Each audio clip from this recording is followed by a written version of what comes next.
All right, well, I'll be right back.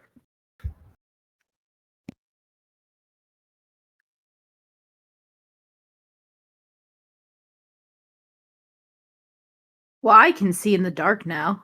And in advanced darkness. How? Yeah.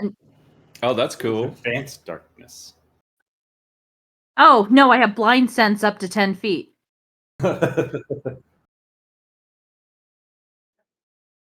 Yep.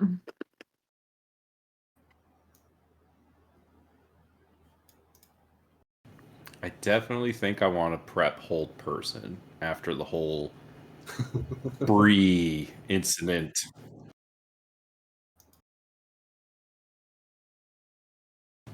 Yeah, and so if I cast hold person on you mathematically, it shouldn't happen either, but it might.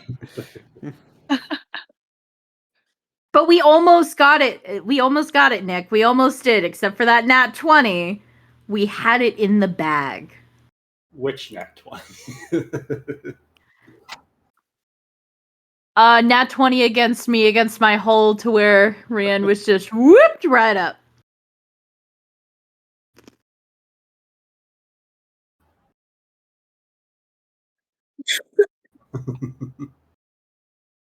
It was funny. Define funny. Like, haha, funny. Exactly. But did you die? Almost.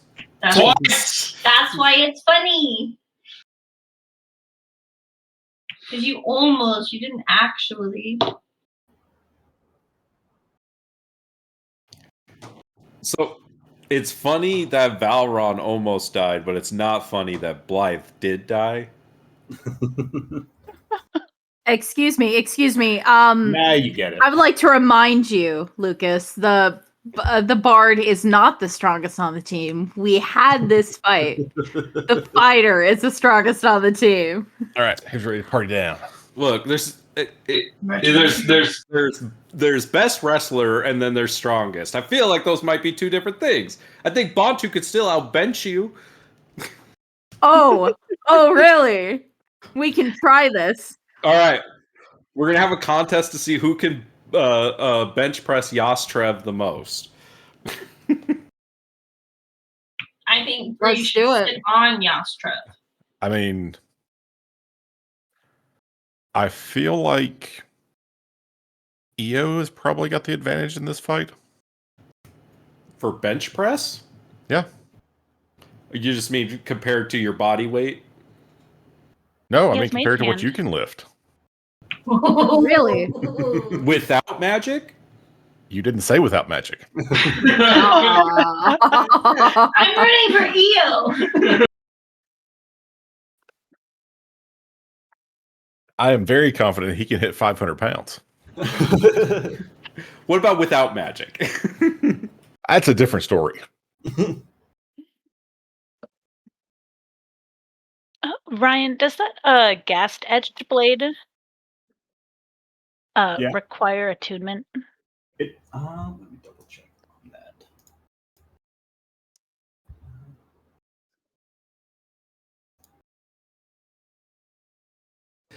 Bantu's just an exceptional athlete, you know. It does not.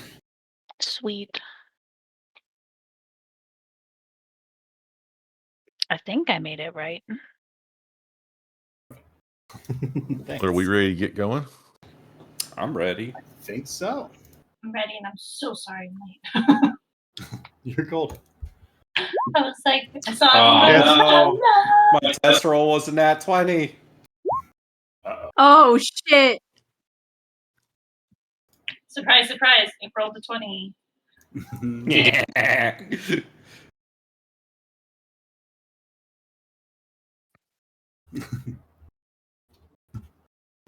Oh no, here I go killing again. But last session, our intrepid band of heroes was within the corrupted well of morning at the Twilight Dell. Hi, intrepid heroes. Sorry. Noble burial site where Briarios was temporarily beset by a mourning wraith who locked onto her emotional state at finding some of her fallen comrades and removing their remains from this corrupted well. It activated the fourth being as the protections around that fourth corpse were knocked free, loosing this wraith and debris that took control, and through clouded emotions, she just started swinging and doing some damage to her party. But the party was able to withdraw the remains, re-inscribe a number of the runes encircling the well, and put the remains of many of the corpses back in their entombment locations, and were able to effectively restore this holy site, reconsecrating the well and re-blessing and sanctifying this place. Upon doing so, Shikari was gifted with a vial of some sort of almost like pearlescent ointment, and the grounds here were reconsecrated. The party then left the well and were on their way back towards Westvale. Were riding for a good amount of time before making camp, setting up as people were going this way and that. Some people took to fishing, some better than others. Others drawn back and reminded about particulates of certain infernal contracts that they are parties to. And I think with that, we can pick up a little bit back there with Io sat back by the fire, taking first watch for the evening as everyone else has settled down for some rest, as it had been a bit of a chaotic battle against the necromancer, and everyone has been dealing with the aftermath in their own way. And as everybody began settling into sleep, Io took out a rolled parchment and turned it over in his hands, carefully sensing the strange magics held within. And after a few moments of contemplation, he broke the waxen seal and unfurled the scroll. The writing is neat, perfectly parallel lines of jagged runes marching across the page, as if the author had been more concerned about the positions of the runes than their legibility. But Io recognizes the script. He had a horrid memory of these same runes engraved in their perfect rows upon a very different scroll. Io took his time and carefully read and reread the words. He then re-rolled the scroll and carefully remelted the wax to keep it sealed. So the next morning, Io was up, not yet the next morning. As we shift towards one of his sleeping compatriots nearby.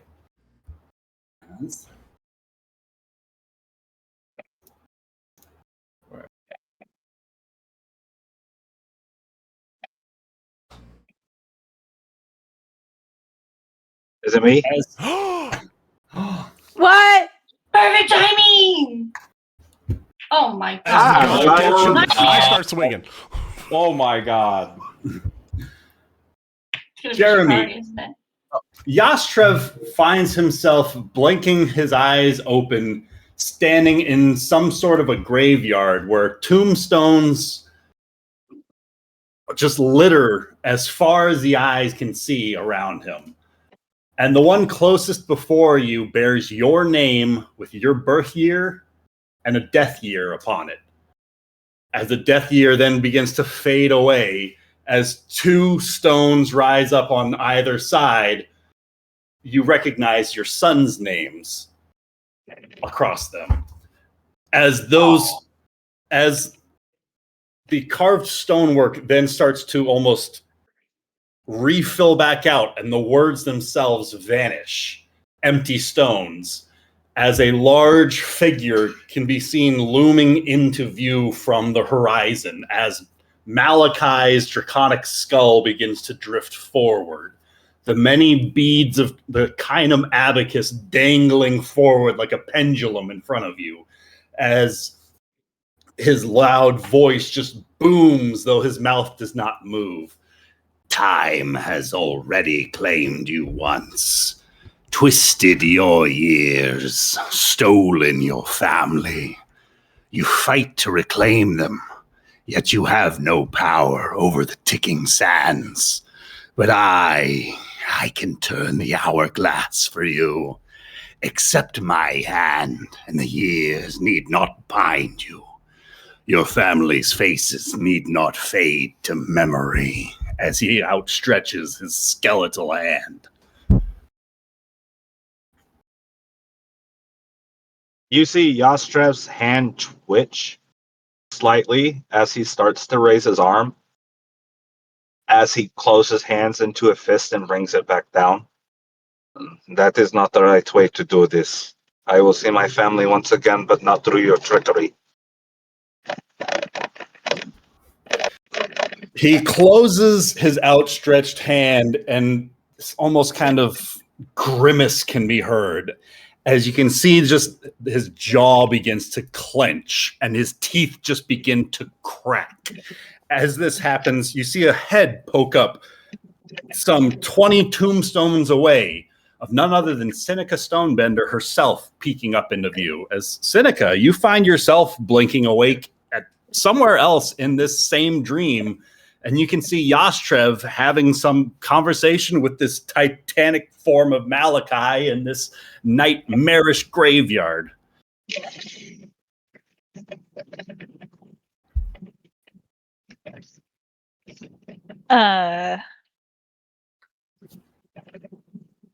She's gonna kind of shout over. She's gonna shout over at Malachi. Say, "You better fucking leave him alone. Don't be trying to mess with his head or nothing." And she's gonna try to walk over there if she can, just like to get him to go away. Roll me an intimidation check. Actually, better yet, she'd probably put an Eldritch Blast through him if she could. Ooh, I love it. Roll me that intimidation check with advantage. God, I love I pull out my gun moments. They're just chef's kiss. Yas, you watch as your companion pokes her head out from one of the nearby stones, shouts this threat out as a burst of eldritch energy arcs up through the sky and just completely shatters this illusion of this necromancer in the sky above you. And as that illusion begins to shatter like a broken mirror raining down from the sky above, just the entirety of this illusion begins to dissipate as it just begins showering down and shattering upon itself, as one particular chunk of this black necklace piece comes falling down, smashing onto you as Yastra finds himself blinking out of the dream. Seneca finds herself confronted by an ever-reducing space of safety as more and more fractions of this dreamscape are just decimated and destroyed. As that last piece that you were standing upon is broken apart into the darkness, you find yourself falling and falling and falling. And it's not too long before you start falling through the memory of someone else, as you can hear the familiar footsteps of this rapidly paced, smaller individual lining this vast library where every book here looks to be crumbled and turned to ash when touched. Shelves that look to stretch onward into infinity, with the only intact books looking to lie on pedestals chained shut. You can make out some sort of inscription along the aisle of the archway here that indicates this is one of the restricted sections, as this almost quiet humming of arcane energy seems to tinkle about some of those chains, dangling and chaining some of these books, as the arcane etchings across some of the wax seals shimmer in the air here, as containment wards give a slightly kind of ozone-like scent combined with the parchment dust here. as Shikari herself finds herself wandering through this nightmarish landscape of what your library stacks once were. In this dream state, those wards hum out this discordant tune. The familiar air now stinks of rot instead of ink. Candles here are now dripping with that same black wax, hissing as it touches the floor, each droplet forming eyes that blink before melting away. The shelves looming higher than they should, too tall as they begin to almost curve inwards, as if they're growing vertebrae and are starting to bend closer towards you. The chains that once bound books begin to hang loose as you continue down these aisles, and you can see rusted and dripping with ink that crawls closer towards you. Where a number of dais once held pits for open debate, now this gaping maw with a bottomless hole looks to swallow anything that would fall within.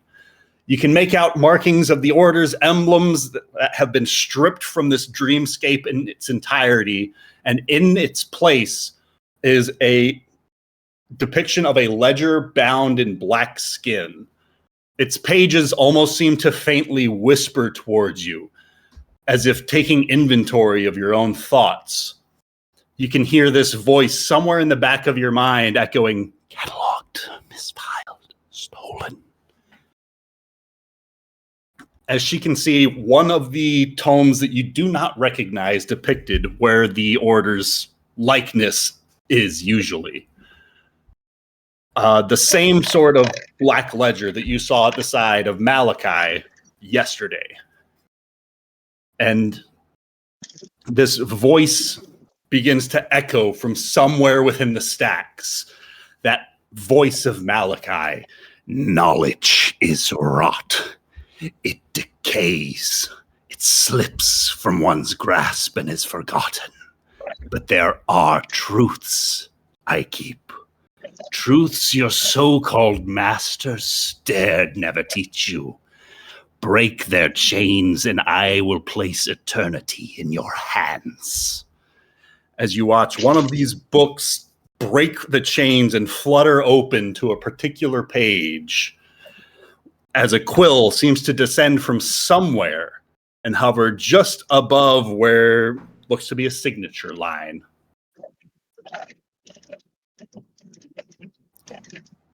You already know whose name is branded upon the spine of this book. Use what you've learned and change how it ends. You are already under watch, already marked. Better to choose the watcher who will make you strong.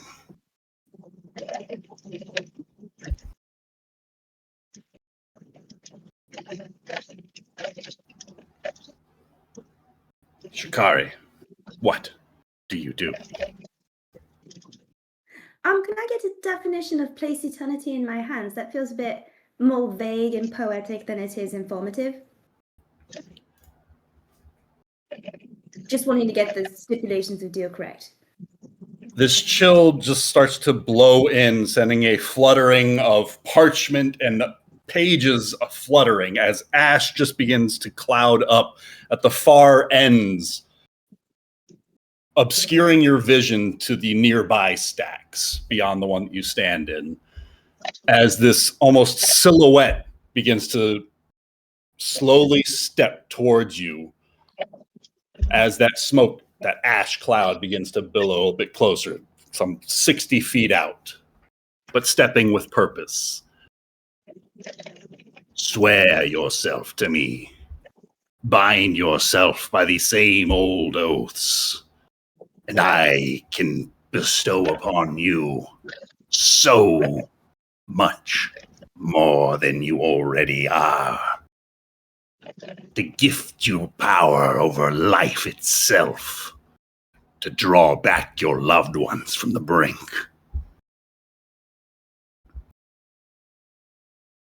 She's gonna look over at the sort of billowing cloud, and she's gonna sort of take a step back in trepidation, and she's gonna say, "As lovely as this offer sounds, I'm going to, and she's gonna, like, if she can, while she's talking, just, like, casually flip the book if she, like, without, I don't know. She's gonna try and make it seem casual. Don't be suspicious.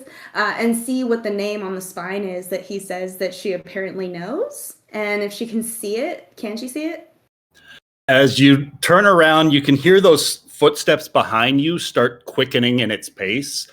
Seneca, I'd like to imagine you are peeking all of this like through one aisle over kind of a situation. Yeah.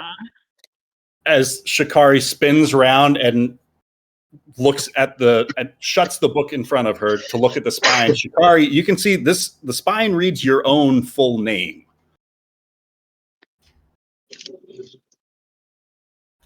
So, She's like, gonna like take her hands off it like it burns and step away, and she's going to say, going to go ahead and decline your offer, as appealing as you've made it sound and as charming as a setting as you've chosen to present it in. No, thank you, no. And she's gonna like step back and get ready to like defend herself if anything happens. You watch as you turn back around, there's this black, almost glass lens consuming almost like a 10-foot width opposite you, and it is continuing to press forward where that silhouette was. If not for your sake, then perhaps for those that you consider your loved ones. There's not just yourself who would be at stake here. Think of the many, many others whom you could save should you simply join me, librarian.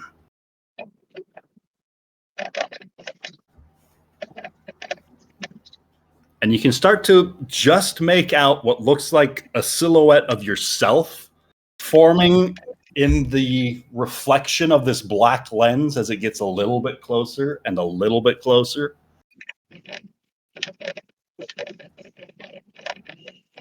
Would you like to gaze into the eye of the abyss?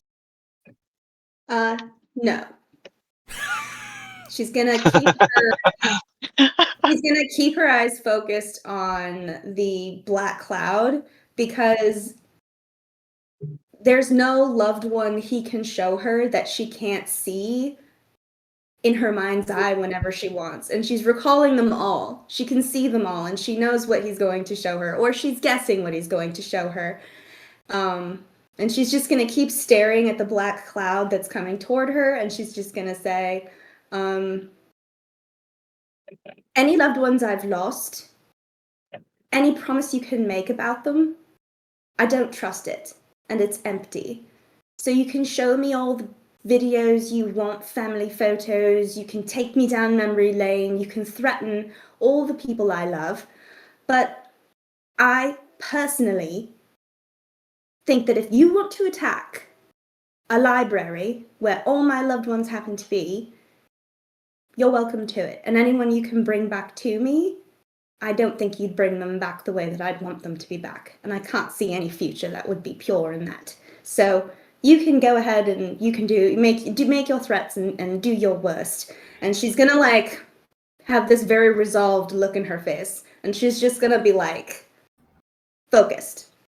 The torrential black smoke behind the mirror just begins to billow across the sides as your response causes the center of this mirror to just fracture and continue and start splitting and spidering across the center of this reflective surface, distorting the vision that was beginning to appear there.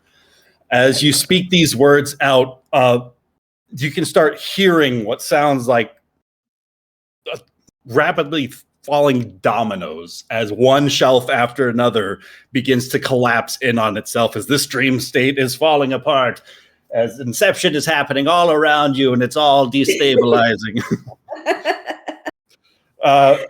You find yourself blinking awake uncomfortably at this moment. Seneca, however, as more and more of this dream begins to fall apart, as the bookshelf nearest you gets decimated just by the pressure of something collapsing upon it, it doesn't fall onto the floor, but right through it. almost tearing open a hole like a portal next to you. And just on the other side, you can make out what looks to be a frozen tundra-like wasteland on the other side, with a lone cabin sat out near beside a frozen lake of some sort. Spilling through that portal, you can get a little bit closer and can just make out the faint, warm glow from the window of that shelter.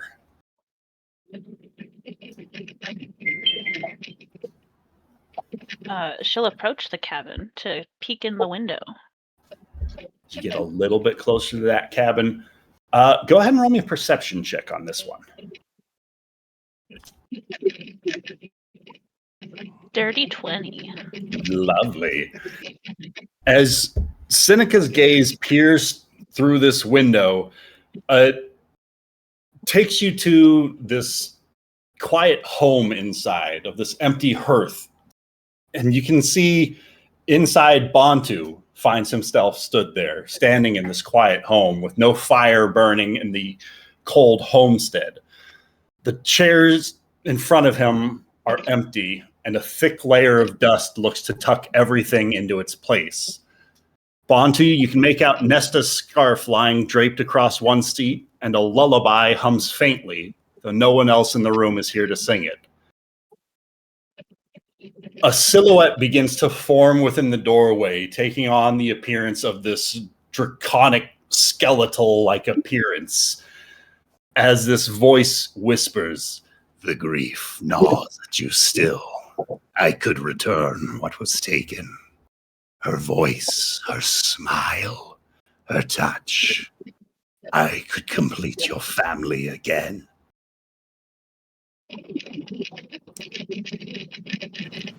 I don't even know who you are. All I know is, if this is where I'm standing, that the nightmares will start soon. As you say this, the hearth opposite floods the room with color, drawing your attention to the warm flames here, not so much the vibrant cabin that is now being illuminated, but Nesta stands beside the fire, a faintly luminous shadow gazing down into the flames, and she turns slowly as if expecting someone at her side.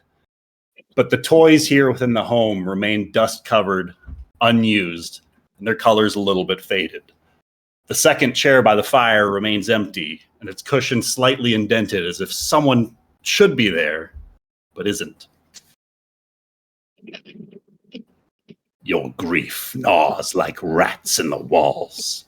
She waits for you still, alone, incomplete.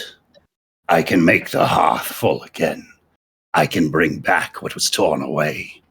One oath for the mother.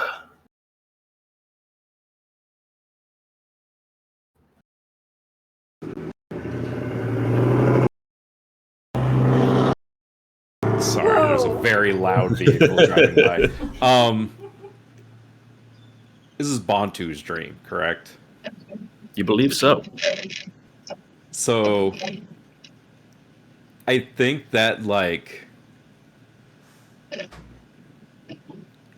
this is like the same dream that Bantu has every night, and he just knows that the next part is that the fire completely wraps around her standing there, and it's her standing in the fire, and I feel like some part of Bantu is just that's the next part that happens, and that's just his response is just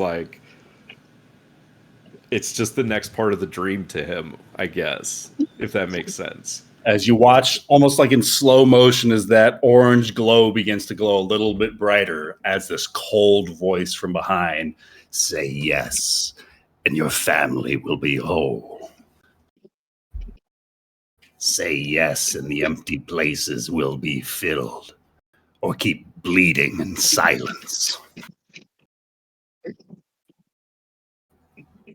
You would dare disturb those of our ancestors that have passed on. I imagine no such thing. They are at peace. I will join them one day. As you hear this clattering of glass beads, you feel this cold energy withdraw. So you choose the emptiness for now. As this orange glow just consumes this cabin. I think Bantu is going to like scream at him in this like primal rage, and he like screams, "I am not empty! I carry them with me!"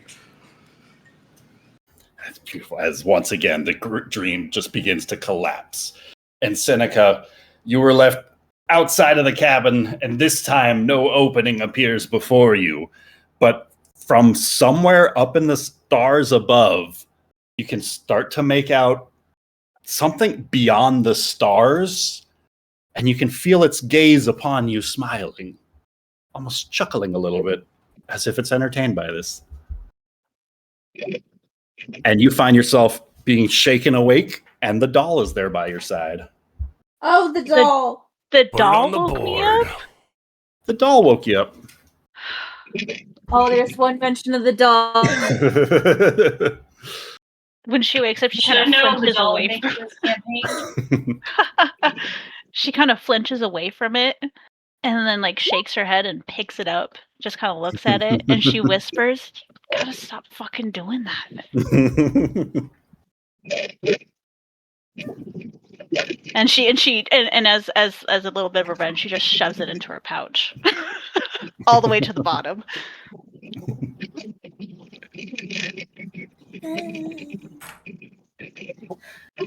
Had she been asleep for a long time, or is it like she fell asleep and it's like not even 10 minutes? And It feels like it has been at best just a couple of moments since you maybe fluttered your eyes shut. It's weird. But you're definitely back now, right? This is for sure reality, right? As you catch yourself, She bunk up with, because that's fucking scary. as she if sleeps you by find herself. yourself looking God. around, you might catch the gaze of several others waking up at this moment, whether knowingly or not. She'll kind of just scan over the campfire, just like to see, like, make sure that Yas, Bantu, Shikari are like indeed safe and sound. Everybody seems okay. Perhaps shaken. But not stirred. Does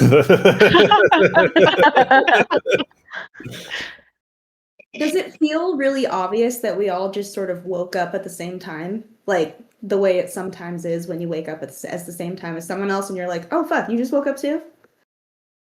It has that odd coincidence about it. Shikari's gonna sort of like sit up a little bit and look at everyone else and be like, did anyone else just have a really weird dream? Not any worse than the usual nightmares. Oh, that's dark. Just moment.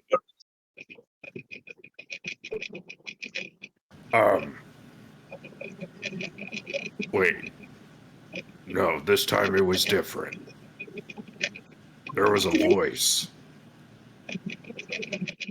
Did it sort of like seem a sort of pact with the devil type moment where the voice was trying to get you to go over to the dark side? Not so much that. It promised things that are impossible. Yeah, same. You okay, Yas?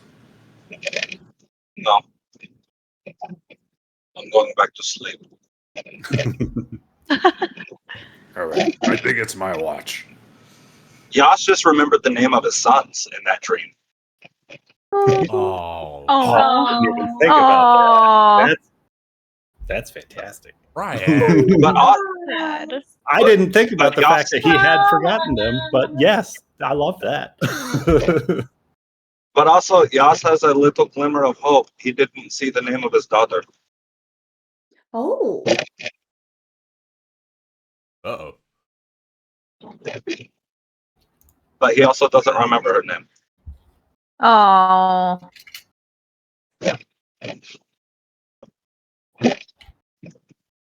Way to stir the pot, Ryan. Yeah, but it'll burn if you don't stir it.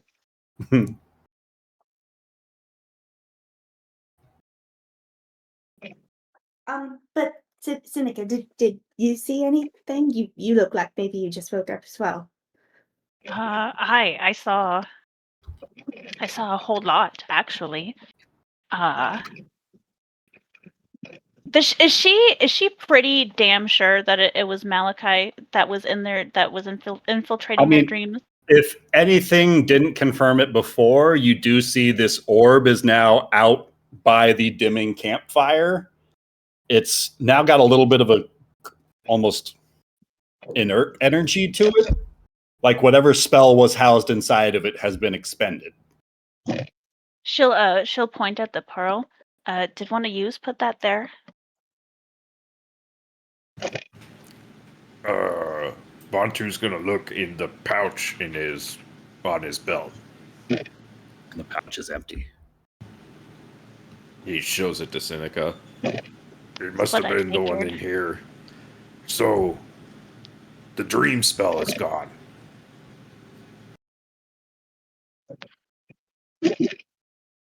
Does it seem like it's gone? I could do an Arcana check. I can't guarantee it'll be good. I will also do Arcana check. I can even do teamwork. If we Arcana can't get trio. a buck 20 all I together. mean, I'm pretty sure Shikari have the highest Arcana. Yeah, There you whatever go. spell was housed within this is no longer. It's still capable of holding a 5th level spell. Okay, really quick. Is it a spell storing mechanic or is it a spell slot returning mechanic? A spell storing mechanic. Okay, that's not what you have written here. That is not what is on this one that I just now put, but that is what I've been selling you guys the whole time. That's the item in my inventory. I just made a custom ring of spell storing and put that in my inventory as my reminder that I had that. But So with that Arcana, did you already tell us for free that it was the dream spell that was used? Bantu already knew that because I got a nat 20 last time I did this. Oh, okay, cool. All right. Yeah. So we know it was the dream spell. Uh-huh. We just don't know who used it just now. Well, I'm pretty sure it was the necromancer guy.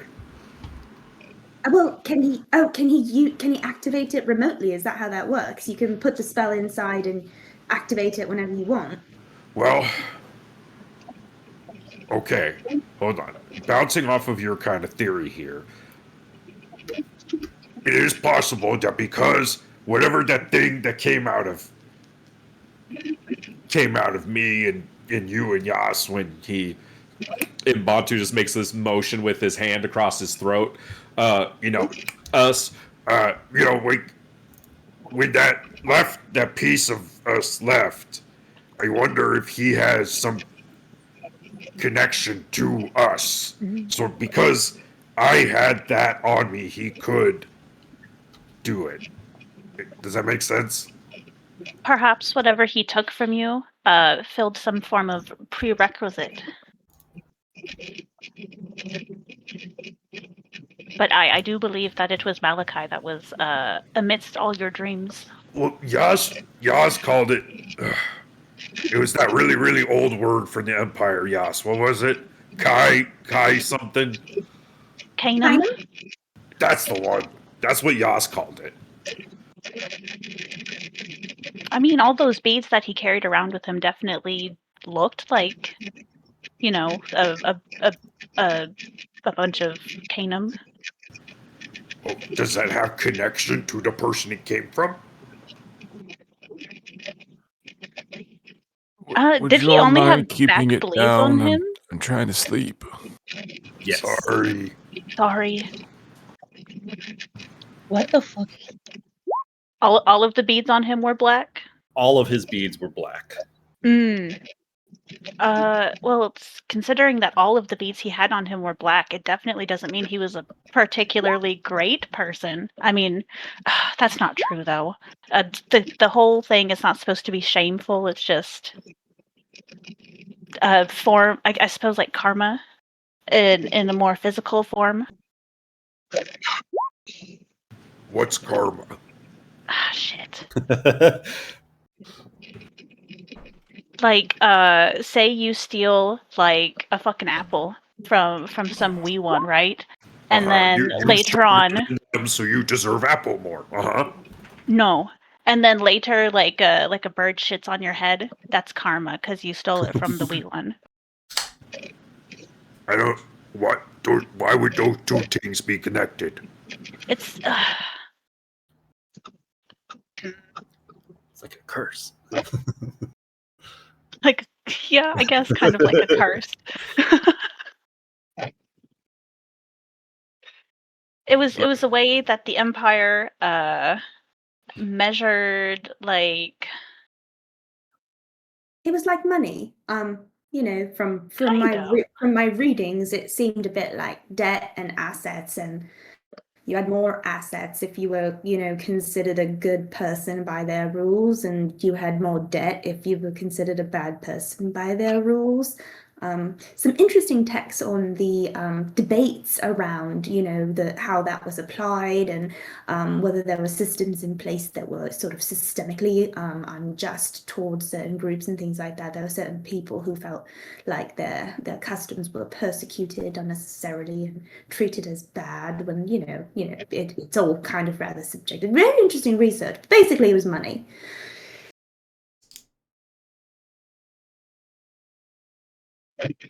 Huh.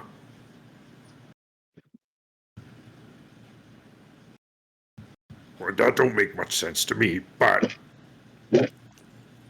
It was a big social issue when I was before I was kind of spat out here. what's social issue mean? When you have a large society of people, especially one that is governed by a single body rather than a group of people, there is inevitably smaller marginal groups of people who will largely disagree with the majority that was decided upon by the governing body. I could not have put it better myself. I mean, I'm pretty sure that's the definition word for word if one were to look it up. Like, well, you come from a dread horde. I'm assuming it's just a lot of orcs and such. Yeah, and the queen is in charge. Okay, so like if there was a group of orcs that wanted to go against the queen, like they didn't agree with what the shit that she did, then they could attempt like a coup, right? Or, you know, maybe You could. Good luck, but you could. The queen really smart. That's kind of like what I guess the Empire was like.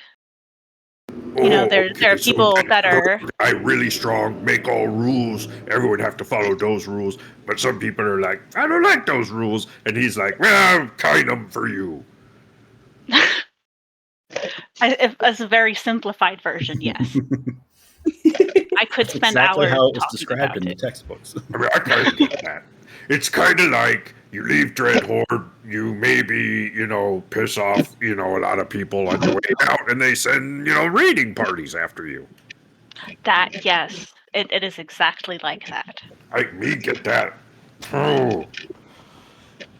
So that was part of your dream then, Seneca, was the Kinem thing? My dream, like my goal in life? No, your dream that you just had. Oh, no. I'm not sure if she'd actually reveal that because it's kind of creepy. I suppose. No, my dream was I got to witness all of your dreams. My dream was your dreams. Oh, so you saw all that then? I did. Oh. I tried not to interfere. I did interfere with Yostrev's dream, but that was it was impulse, and I knew that. I don't know. I didn't think. Well, I didn't. She seems a little frustrated that she can't get her words right. I don't have any faith in Yastrev, but I'm kidding. Shikari's been sort of like taking notes, throughout because that's how she be.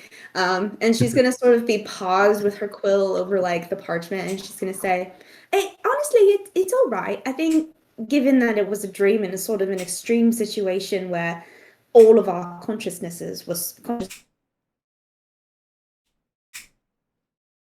We lost you, Evie. We lost you on the word consciousness. She went into the dream. It's me. It's a strange Evie lost consciousness. I was in some sort of place. It looked like the library, only not.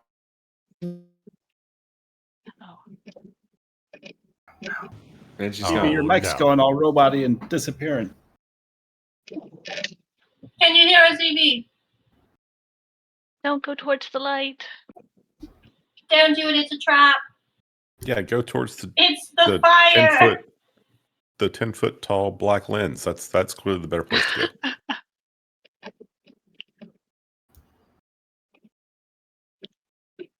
I'm just glad Crow didn't dream, because that would have been a problem for everyone. Oops, she gone. That would have been nice. I was thinking about that. I was like, man, if this falls on Crow, she's going to be the weak link, isn't she? Okay. Real quick while I can hop in here. So I'm driving home right now. I've been in the car. I'm going to stop and grab some fast food. So I'm going to BRB, but I can't text that because I'm in the car. Okay. Okay. Drive safe. Drive safe. Okay. All right. Love you guys. Hit me up something. Yeah, me too. I'm getting canes. Oh yeah, definitely. Oh, hell You're yeah. getting me canes too. Yeah. I can hear you. Chicken for everybody. I want that Texas toast. So I'll be back. I'll be back in Discord in like 15 minutes, 20 minutes. All right, with the chicken. With the chicken. For everybody. For everybody. Evie, you were talking about our weird shared consciousnesses? Okay, is this better? Yes. Yeah. Much better. Okay, that was weird. I don't know why that was happening. What was the last thing you guys heard? Consciousness. Something about consciousness. And then in the library. Oh, okay. So she was just saying, it was obviously an intrusion, through this spell. So nobody needs to share any details they're not comfortable sharing, obviously, and you don't need to essentially, out anyone's secrets or anything. Oh no, of you course might not. have seen. Yeah, so if you don't feel comfortable, please, by all means, I'm sure we'll all share in our own time what our experience was. It's very interesting that you were there as a sort of observer. I wonder why Malachi chose you to just sort of, I don't know, just watch. I'm not so sure that he chose me, or if it was even a conscious decision on my part. It's definitely, that's not the first time that she experienced that, right? She's been in people's dreams before. It has happened before, yeah. I mean, I didn't want to mention it before because I'm still, newer to the group and I'm already kind of, but it's not the first time I've been in somebody's dream. I have previously been in Yostrev's dream. It was and who else? Was she in one of EO's dreams? I remember There was another one. I don't remember what it was, though. I'm blanking on the second one right now. This is why I need to take better notes. Okay, so, You've this shared could have Yas's been- dream a I couple mean- times. Yeah. Yost. Oh, Brienne. It was Brienne, I think. Yep, never Bree. You were in Rienne's dream? I was in someone's It was dream, fish, other fish, than fish, fish, Yostrev. fish. Yeah. Was it maybe one of Bantu's dreams? That was the first time we did Bantu's dream. Yeah. Oh no, was okay. it Breeze? Maybe?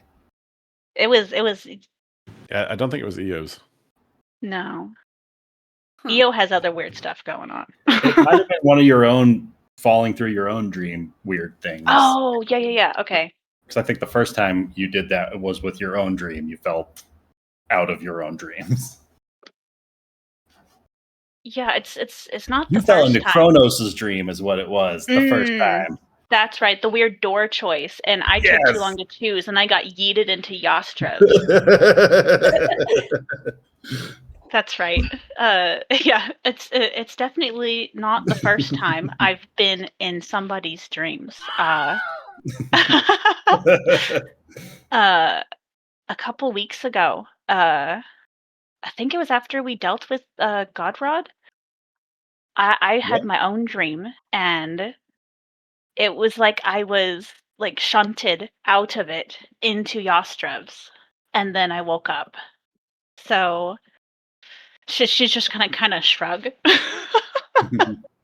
But no, this is interesting because this is an unintended consequence. He or could be he might not have either known you were there or intended for you to be there, and that could have been to our benefit. Who knows? And the fact that you were there, I mean, it definitely helps to sort of cement the idea that we were all sort of in this same dream space and all of that. So, what an interesting ability.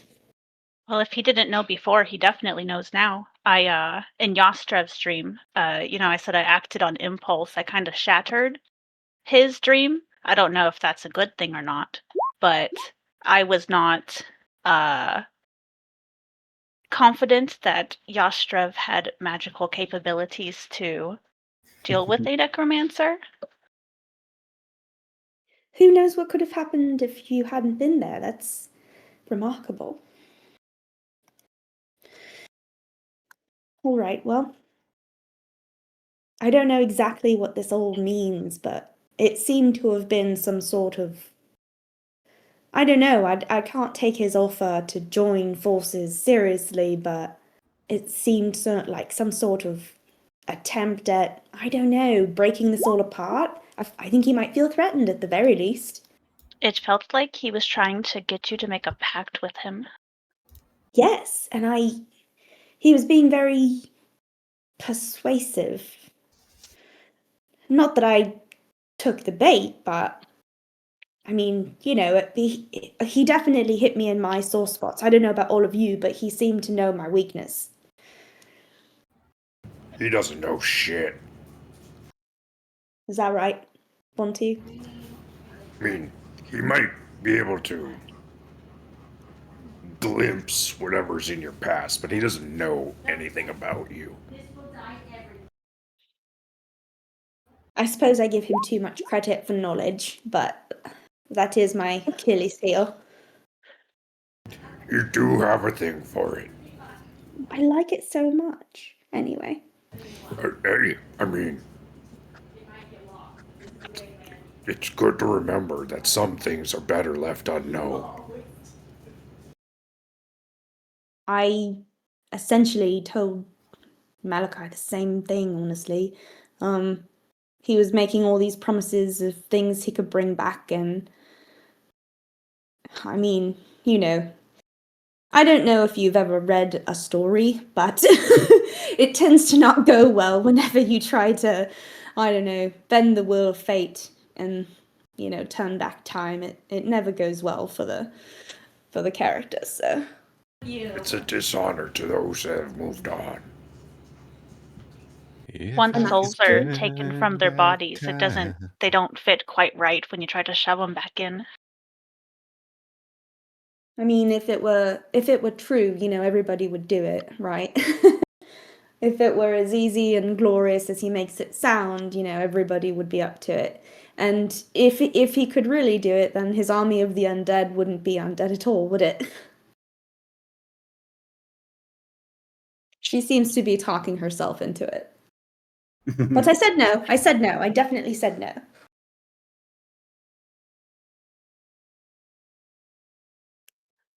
Well, I've taken notes of everybody, of what Really everybody quick, hold wants on. there. Oh, go on.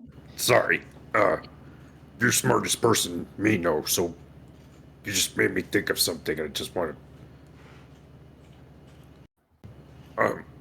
Did you see anyone? Like, that had passed away in your dream? No, it was like he was trying to show me something, but I didn't look. I knew I just felt no good could come from whatever he was going to show me, whether it be temptation or a curse. I didn't. Did Yostrev see anyone? I don't think it's really my place to say so.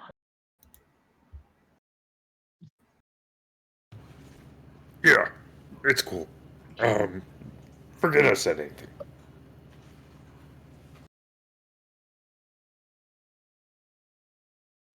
If it makes you feel any better, Bantu, I saw her. Yeah. It's just normally there are two people there. And Batu starts crying. Oh. Oh. Bantu. Shikari's gonna kind of like scramble up from her area and like go over and put her hand on his arm.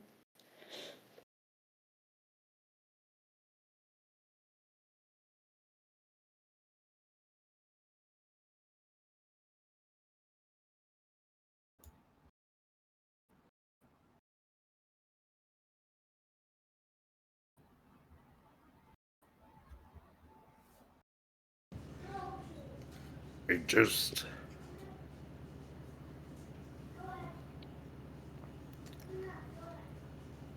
Why would he only offer to bring back one of them?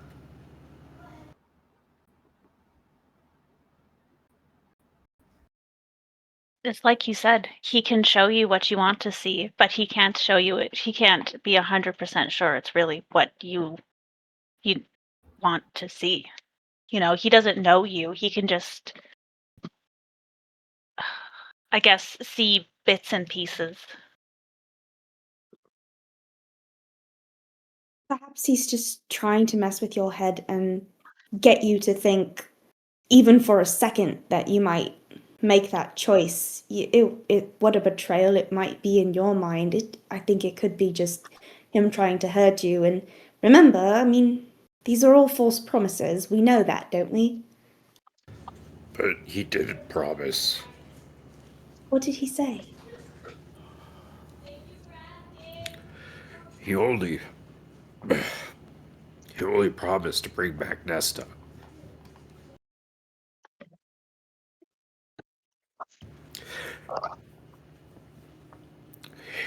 He didn't promise to bring back Kana. Oh!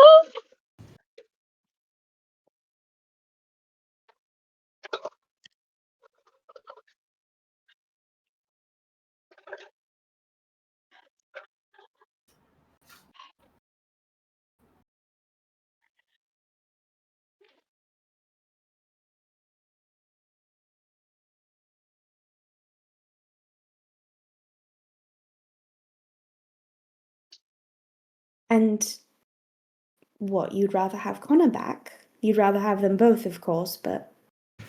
Well, yeah. Why would he not offer to bring them both back? Makes no sense. That's why I said he doesn't know shit. Does he... Do you think maybe he doesn't know how important they both are to you, or do you think it's more a mind game?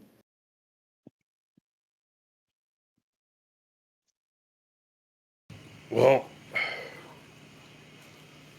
I don't know. I see them both in my dreams every night. Except tonight, there's only one of them there.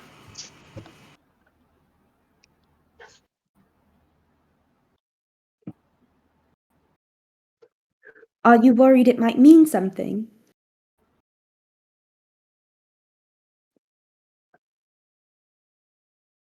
Well, that's why I asked about your dream, because if he offered to bring back somebody you love, I was just wondering if they were all there.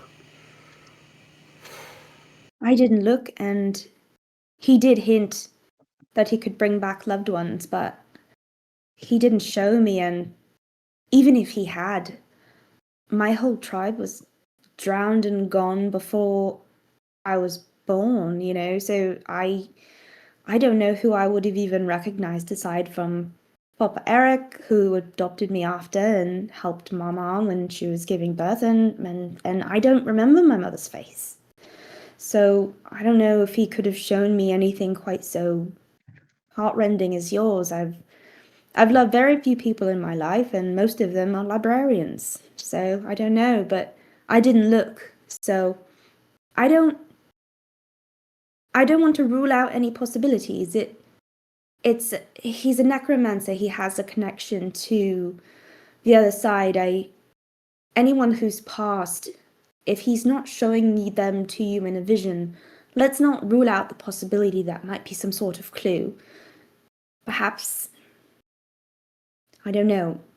We can, as we're doing what we can to track him down, we'll definitely see if he's made any attempts at your family. He's hinted that he has some sort of connection to my mother's spirit or my mother, and I know she's gone. She must be, so I don't understand how he could have talked to her or met her or made any deal with her, and who knows what loved ones he could be contacting of yours on the other side. So that absence might be a clue, or it could have just been to hurt you.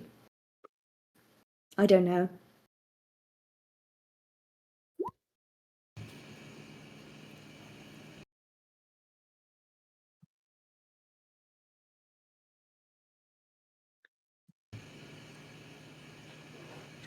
What do you mean a clue? Well, what if she wasn't there for a reason? Oh, sorry. What if they weren't there for a reason? What if he has a plan for Connor?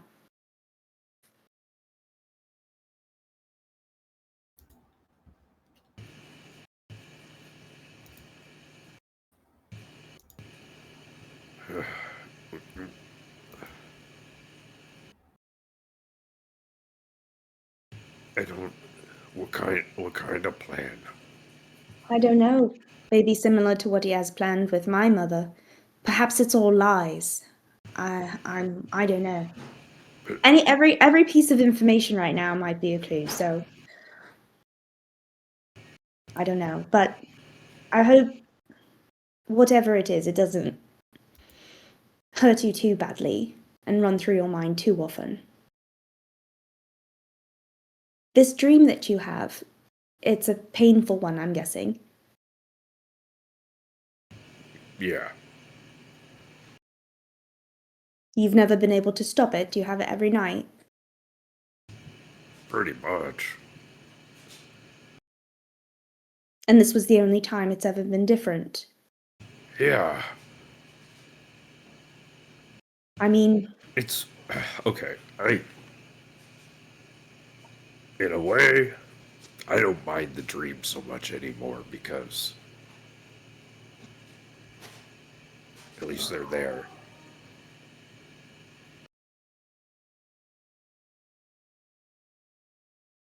so tonight you didn't get to see one of your loved ones who you typically get to see every night. That must be painful.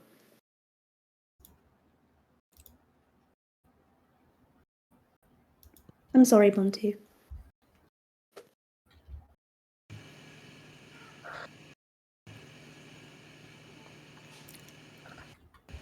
Well,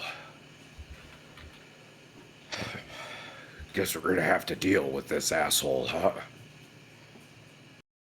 My thoughts exactly. Alright, well, try to get some more rest. I think it's my watch. That sounds like an excellent idea. And if anyone else thinks of anything else they remember or anything that might be relevant, please come back to me. I'm compiling this all. Hopefully we'll see some connections soon. She's gonna like scurry back to her bedroll with her notes.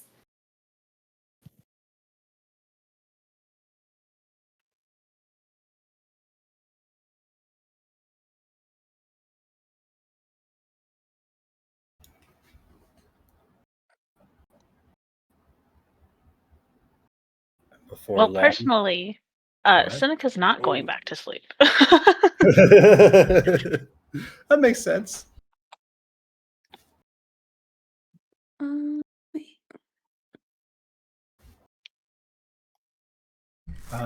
You are still going to get the level up, but do me a favor and just take a point of exhaustion. I can do that. And together we'll start learning how that works in this edition. Boop. Exhaustion? Yeah, I think it's like a -1 to D20 rolls, more or less. Ooh. It's as fun as always. Reduced by 2 for any D20 chest. Ooh. Per level of exhaustion. Mm-hmm. Oh. And my speed is So- reduced by a number of feet equal to 5 times my exhaustion level. Oh, it's only 5 feet. That's nothing. Yeah. Oh, I didn't So mean to I click can the only thing. move at You got 25 range. feet. I got good sleep considering I almost killed someone. Sleeping like a baby. You know? Who doesn't sleep good after attempted murder? What did No you? regrets. What did you all dream last night? I dreamed of a fish and then of a bird. You know, I had a wonderful dream. Are you saying that you dreamed of the fish that Crow gave you? I dreamed of a fish. I mean, maybe. Rianne, you It was gotta, dancing. you have to listen to those. Should I give her more fish?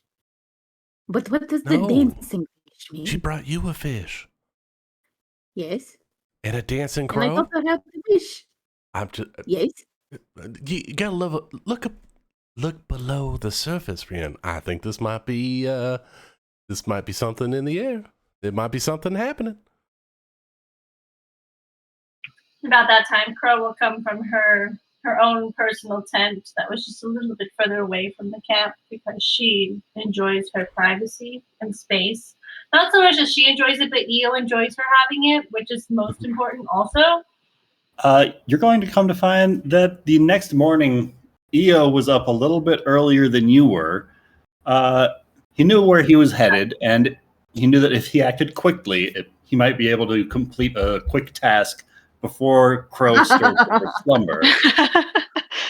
That's fair, He right? was. Crow He knows that Shikari was on last watch, as she has for a couple of times, and with a quick word, he was headed out on his way. Shikari, yesterday on our way back from the graveyard, I saw some things I'd like to gather for a special dinner tonight. I won't be gone long. Oh, okay. Well, just be safe out there. If you see anything, just give a whistle, and I'll rouse the party to come and find you. Oh, it'll be fine. I remember exactly where it was, and I should be back in no more than an hour. All right, be safe. Shikari gave a curt nod, and he was off. About 2 miles back, not far outside of the ruined village and cemetery that had been the scene of such horror the day before, Eo found the copse of trees and the denizens he was seeking. He hid himself among the early morning shadows and listened closely. He focused his attention on the group of trees where rustling and the occasional caw could be heard. He called upon his will and summoned a thick cloud of acrid vapor among the branches of several trees. Shortly after, black feathered creatures, started falling to the ground, coughing and flailing, as Eo deftly starts gathering them quickly and efficiently, snapping the neck of each as he lays his hands upon it. Each limp creature getting tossed into his bag as he repeats this rather macabre scene until he's collected at least 24 birds. As he then climbs up into the trees to look for any eggs that might have been in the nests, now bereft of its occupants. On his way back to camp, he also gathers a fair number of mushrooms that he spots growing in a damp and shaded overhang near the path. And a little further on, he digs up a small patch of wild onions. You know, this isn't a bad haul for a quick morning's work. Should be plenty for the pies. It's about this time that Crow is emerging from her tent and spots Eo making his way back. Oh, Leo, good morning. I don't know about you, but I have not slept that well in quite a long time. It was really the most peaceful rest I think I've probably ever had, at least in the last week. Oh, that is excellent, mistress. That is excellent. I slept perhaps slightly less well. There was a bit to do around the camp, but I may do. What have you been up to this morning? Just waking up, I suppose. Is the sun even up yet? Oh, yes, right over there. I see it. Well, I ran out quickly. I have an idea for dinner tonight. It's something special I've got in my mind, so I thought I would go grab some things I saw on our trip back. But anyway, what would you like for breakfast? Oh, I really do love when you make the sweet treats for breakfast because I do like a little bit of sugar to start my day. But maybe because we did so much fishing yesterday, maybe there's some sort of like fish cake or something we can do for breakfast. Is that a breakfast food? Do people eat fish for breakfast? Is that normal? Fish cake. Right. Maybe not a fish cake. I don't think that would be very good. Never mind. Forget I said anything. Let's do our normal part. How about I can fry up a little bit of fish to go with your honeyed toast. How about that? Ooh, that sounds quite nice. Yes, let's do that. Let's do that. And Eo Have you quickly. heard from everyone else yet? Are they up and going? I hope I didn't sleep in too late. I did try to rise with the sun, but sometimes we did so much yesterday. There was a lot of walking and everyone almost killing each other, but we all survived. It's quite exhausting. So I really felt like it was just better to sleep in less. Well, it looks like most everyone's up. Bree seems to be sleeping in. She seems quite at peace. And it looks like yes, it looks like Yas is making some porridge. But let me get right on this breakfast. I'll be right back. Yes, sounds great. Sounds great. And Crow will make her way to the normal in the middle of the campground and kind of, go around a little bit. She doesn't have too much to do, but she's feeling quite rested, as last night was clearly the most peaceful rest everyone's had this campaign. Oh yeah, no, yeah. I don't think that it really means anything. It is just a bird and a fish dancing. You saw bird and a fish dancing? Crow's gonna walk into this conversation. Yes, I was just telling Bree. That's important. Crow, you can have my seat here, and I'll just get up and move to the other side of the log so that she could sit next to Rian. I want it for you. Oh, Rian thank you. will It is sniff quite chilly herself. this morning. I do appreciate a warm spot to sit. Do I smell bad? Is that why you're moving away? Do I smell like fish? The I'm early gonna fish lean in and gets the sniff you. worm, Rian. The early fish gets the worm. I'm mean, gonna go you see don't if really Eo smell like needs some fish, assistance. I saw him carrying a bunch of fish. things, and I want to make myself useful this morning. Oh, well, it was good to see you, Bree. I'm glad you slept really well. And Bree's gone. I still have all my hair, so thank you, Crow. I think she might be afraid of me, Rian. Well, I think that she doesn't like my smell. That is why she moved away. But it's fine. I was just telling her about the dream that I had yesterday night. Oh, what did you dream about? Well, it was a dream. There was a dancing fish and then a dancing crow. Were they dancing together or were they dancing separately? Kind of in the same room, but apart. Was there music? No. Maybe yes. Yes, I believe that there was some kind of music. Oh, well, that's perfect. Obviously, they're going to be dancing to the music. That makes perfect sense. Dreams. It is, yes. Well, I mean, at some point, they did get together and they did dance a little bit, and then they went back to dancing. That sounds quite exciting. I can't remember the last time I had a dream. It's been quite a bit. If I do dream, I don't ever remember them when I wake up. So it's fascinating to me to hear people's dreams. Really, you don't have any dreams? That's kind of wild. Not wild, but you know what I mean. You know, it's just. I used to, and then I just don't anymore. And I just assume it's because I'm just so busy, and it's just like by the time I wake up, there's just so many things to do that I just don't remember them, you know. And so they just don't really come as frequently as they used to. But the bird and the fish dancing—that sounds like a classic, if you ask me. That sounds like quite a dream to have. Oh yes.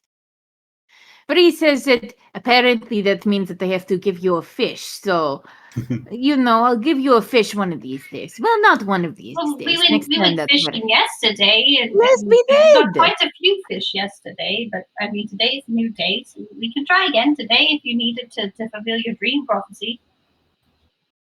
I suppose. I mean, prophecies for me here. Yeah.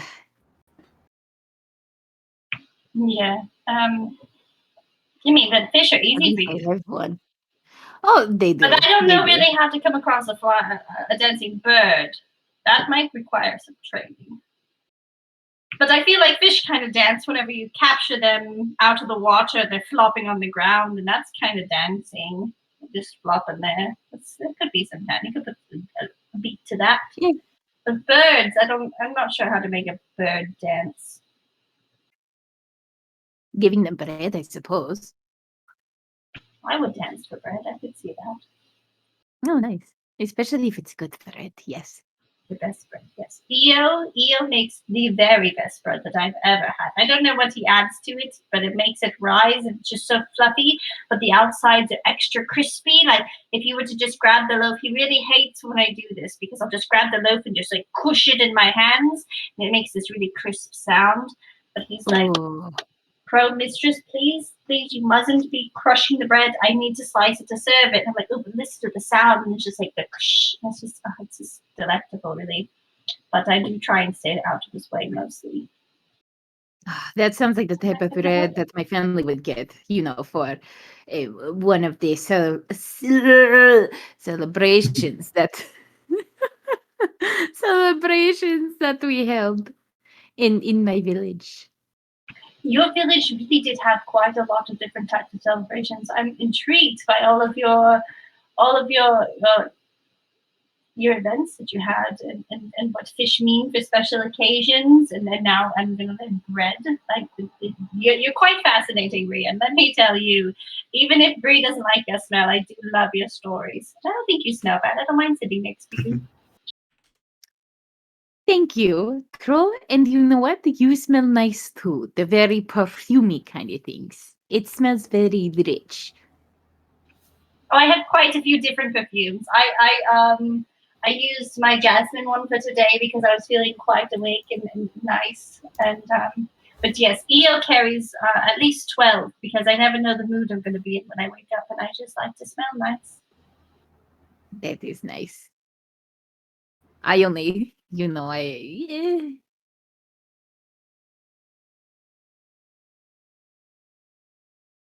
Well, you're more than welcome to use them if you ever want to, but I like your smell, Rian. I think it's nice and refreshing. A little wild. It's kind of nice. Good. What sense do you have? What sense does Crow have? Out of character. None. Does she have peppermint? What does Crow smell like? You're gonna well, I will have to look up scents. Right now I smell like jasmine. She has a lavender. She has a those. rose floral.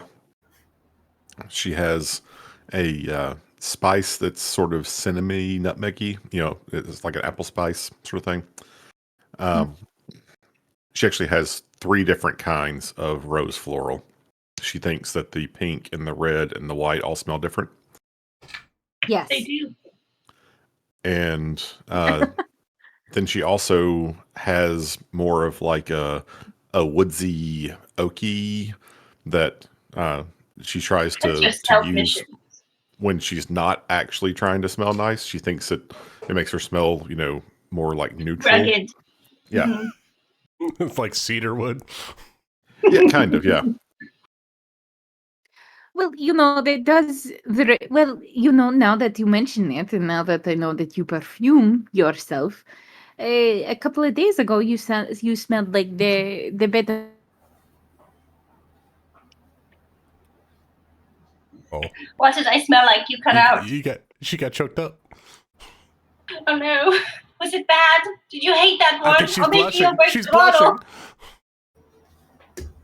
You smell like toothpaste and fresh parchment and freshly cut grass.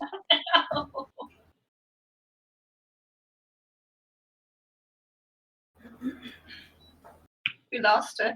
The smell was too much. She thought she smelled, but it was crow. She starts the dancing whole like a fish because she time. has a seizure. As she gets all choked up trying to describe what you smelled like, EO comes back with breakfast.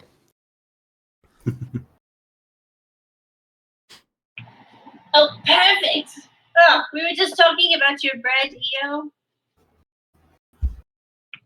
This Rian disappears forever.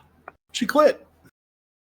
Well, Mistress, I haven't exactly tried this combination before, but Hello.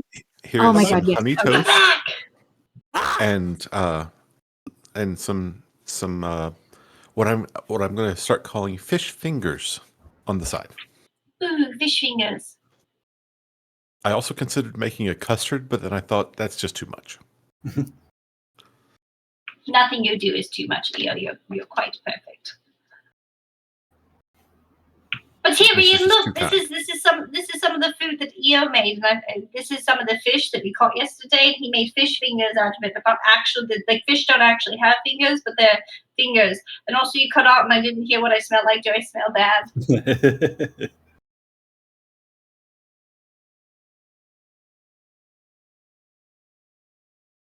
I'm going to take no answer as a yes. I saw her lighting up. There you go. Rian's going to get up. Well, I don't want to disturb your breakfast, but the scent that you had the other day that you smelled like, I didn't get too close, but but it kind of reminded me of a bit of the woods that were around my home. It was a small wood, small forest, just right outside. But it that's the one reminded that I wear when I'm trying to be more sneaky and in tune with nature, because it makes me blend in with my surroundings. Yes, it does. It did smell like that. So that one is my favorite. So if you ever have extra, I'd like to smell it, not necessarily put it on, but I would be happy to Anyway. share with you if you wanted to try it. Absolutely. Would you like to try a fish finger? But once again, it's not fingers; it's just fish fingers. As you're talking about this, like now that EO has the bag of holding, he just reaches into the bag of holding and pulls out the bottle of perfume you're talking about. Is this the one? And she'll spray it. You know how spray it and walk into it, and however women do that shenanigans. They have oil rub-ons. I don't know. Dab it on your wrists and just behind your ear. Dab it on your wrists and then behind your ear. Yeah, that's the one. Yes, that is exactly the one. It reminds me. It reminds me of that is the one that I like. But yeah, This is one of Mrs. Crow's favorites. She had me pick it up when she decided that we were going to go adventuring, and found that it works wonders when traveling through plains and grasslands to make one blend in. It almost makes me invisible. it did. As I always tell, there's nothing like the scent of cedar to make you seem like a grassland. Well, it smells very nice. So it smells nice. I don't know why I'm speaking into the microphone when I had to unplug it. But I'll let you have all the food. You need to keep your strength up because you're our leader. But yeah, I'll go have some. So this is I'll go quite a help. lot of food. There's no way I'll be able to finish it. Why don't you share with me? You know what? Why not? Yes. I'll eat with you. Yes. You're the one who taught me how to fish, so we'll see if these fish tastes good together, right? Why not? Yeah, of course. They look like sticks. Your little fingers, right? And she's gonna hold one up and like dangle it. Little fish fingers. How cute is that? EO makes the best food. I don't want to be that person, but did EO leave a pot of coffee on the campfire by chance? Not to break up this tender moment, but where the fuck is the coffee? I'm going to pour 2 cups and find Bantu. And I'm going to lean over to Mistress Crow. As I assume you just like pass the plate over to Rian. Mm-hmm. Mistress, did you hear? She acknowledged you as her leader. This is wonderful. I'll go get the second plate. She'll just kind of look over to EO and kind of nod, and then just kind of be like, "Oh no!" Like it like her face kind of goes a little bit sour there for a second. Like that's a lot of responsibility. And then she's gonna kind of straighten up a little bit and be like, "Okay, yes, we can do this. This is gonna be just fine." It's all these emotions that just play on her face. No fuck. Okay, this is how it is. Okay. You know, Ian, like it's not so much that I just carry my own rations now, and I like to make sure that I'm being as responsible as I possibly can be. But you know, I don't know if all the big choices are very important because I think I got us into quite a little bit of a pickle there a while back, and then just everyone was like murdering each other in a well, and that's a lot of responsibility to tell people where to go and when to go and why to go. But I think for now, I just want that we could just enjoy the morning.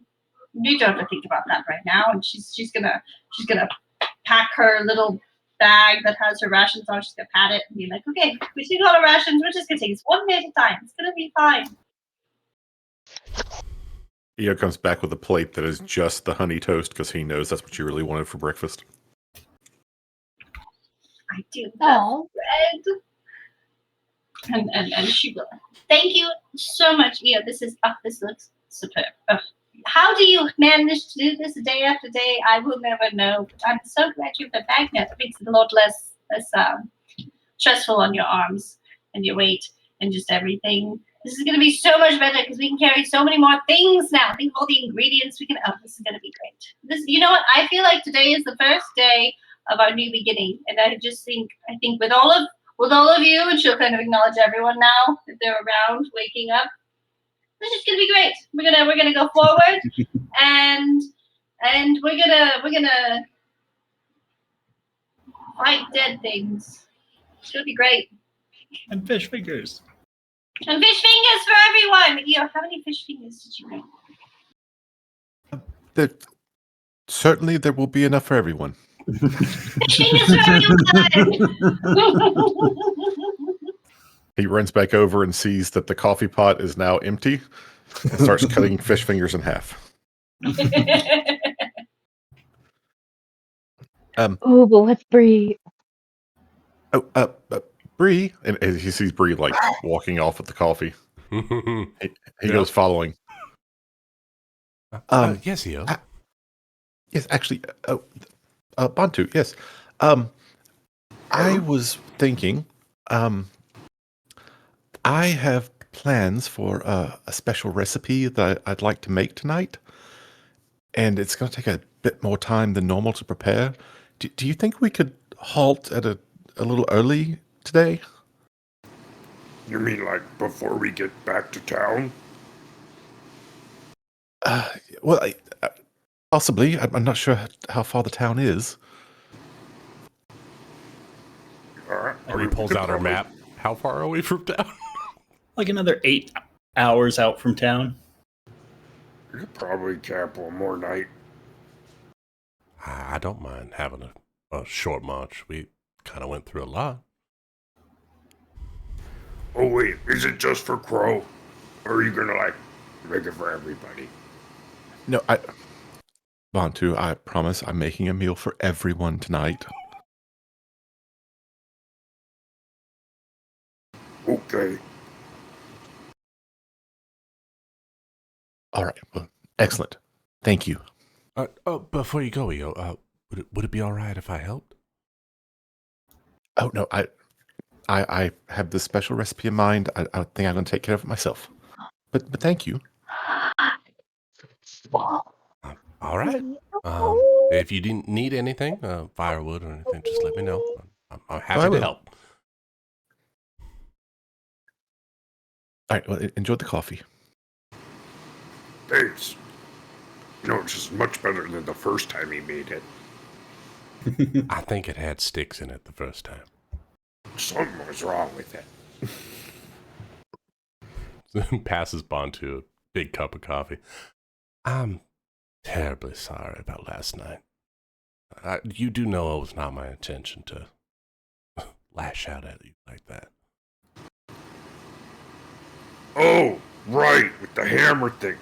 Don't worry about it.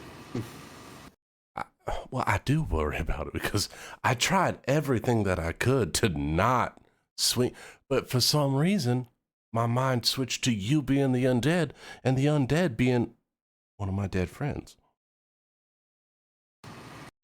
Damn, homie, that mind playing tricks on you.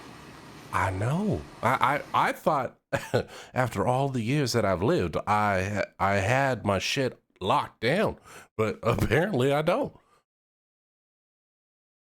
I mean, it could be like that sometimes. Magic, undead, cursed wells. What can you do? Yeah. It wasn't you. It wasn't like you wanted to hurt me. No, I love you, Bantu. I would never want to hurt you. Easy, Bree. We just met. Oh, you're so sweet. No, maybe we can do some training at some point. Do you have anything that affects the mind? Yeah. Maybe when we're both fresh and not reeling from, a terrible night. Maybe you can hit me with some of that and see if I can resist it. Try to build up a tolerance. I don't think it works like that, but sure. It doesn't? That's not how magic works? You don't build up a tolerance over time, like terrible food or terrible lovers? Yeah, like mechanically, like you hit level 8 and you can add like points to your wisdom. So experience will eventually get resistance. I guess so, if we think about it like that. All right, yeah. all right. Mm-hmm. All right. Oh, Over you time. could actually take defeat resistance. Mm-hmm. That'd be very helpful. That could work. That could Okay. work. Yeah. Mm-hmm, mm-hmm. Take a big Just sip break of the coffee. fourth wall for a second. We both just take a big sip of coffee and look off into the distance. They just look at the camera. Now about this ranger that you're playing. Yeah. But my granddaughter likes to play pretend, and she thinks that I'm Kylie, but I'm not.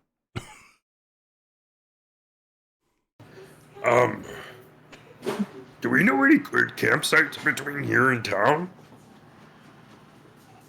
I'll unroll my map of the area that I have. I've done this trip now a couple of times.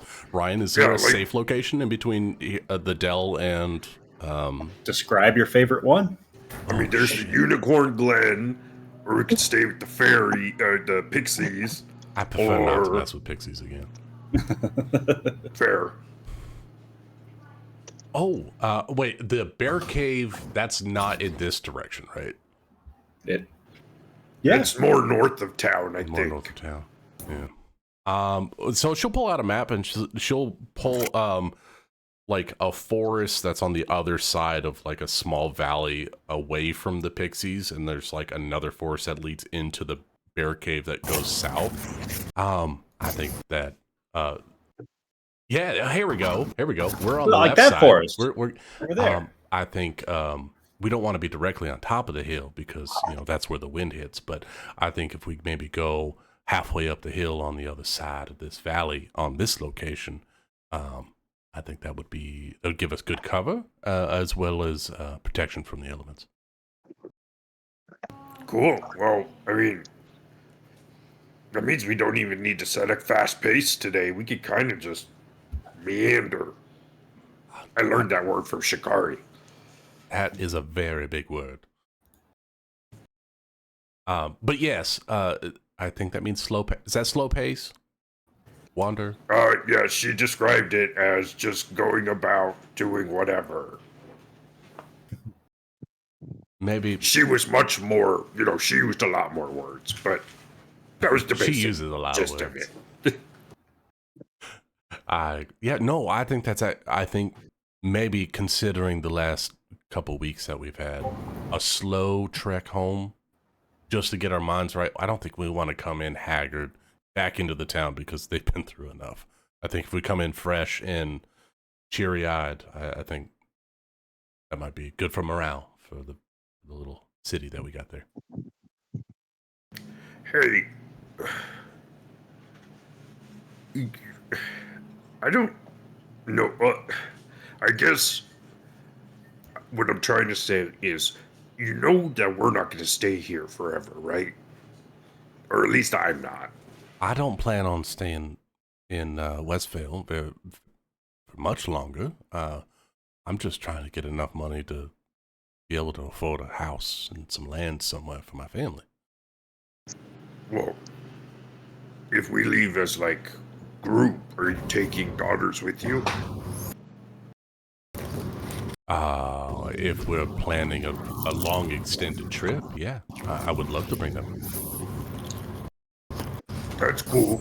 They can take care of themselves, honestly. I was just wondering.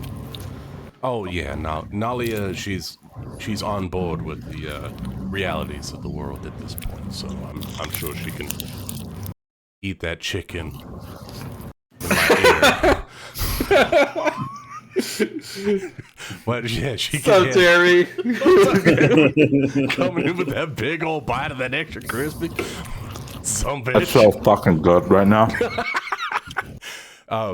Yeah, I think the two of them would be willing to go on an adventure, and I think as long as we have a safe landing spot, I don't have a problem with bringing them with me. Well, I don't know if it's always going to be safe, especially if we're going to go fight this Malachi guy. Well, oh yeah, that asshole is going to get a hammer to the face at some point, but oh yeah, I know there's no place. We both been around long enough, Bontu, to know that there is no. Jeremy, for the love of God, would you mute your microphone? That rapper's so loud. That's the fish fingers. It's a fish. Yastrev, what is it? I'm just cheating. I'm sorry. I didn't realize I was so loud. Where did Eo come up with newspaper wrapping for his Where did you even come from? I just breaded them with a lot of crispy crackers. There it is. Cornflakes. Yeah, there you go.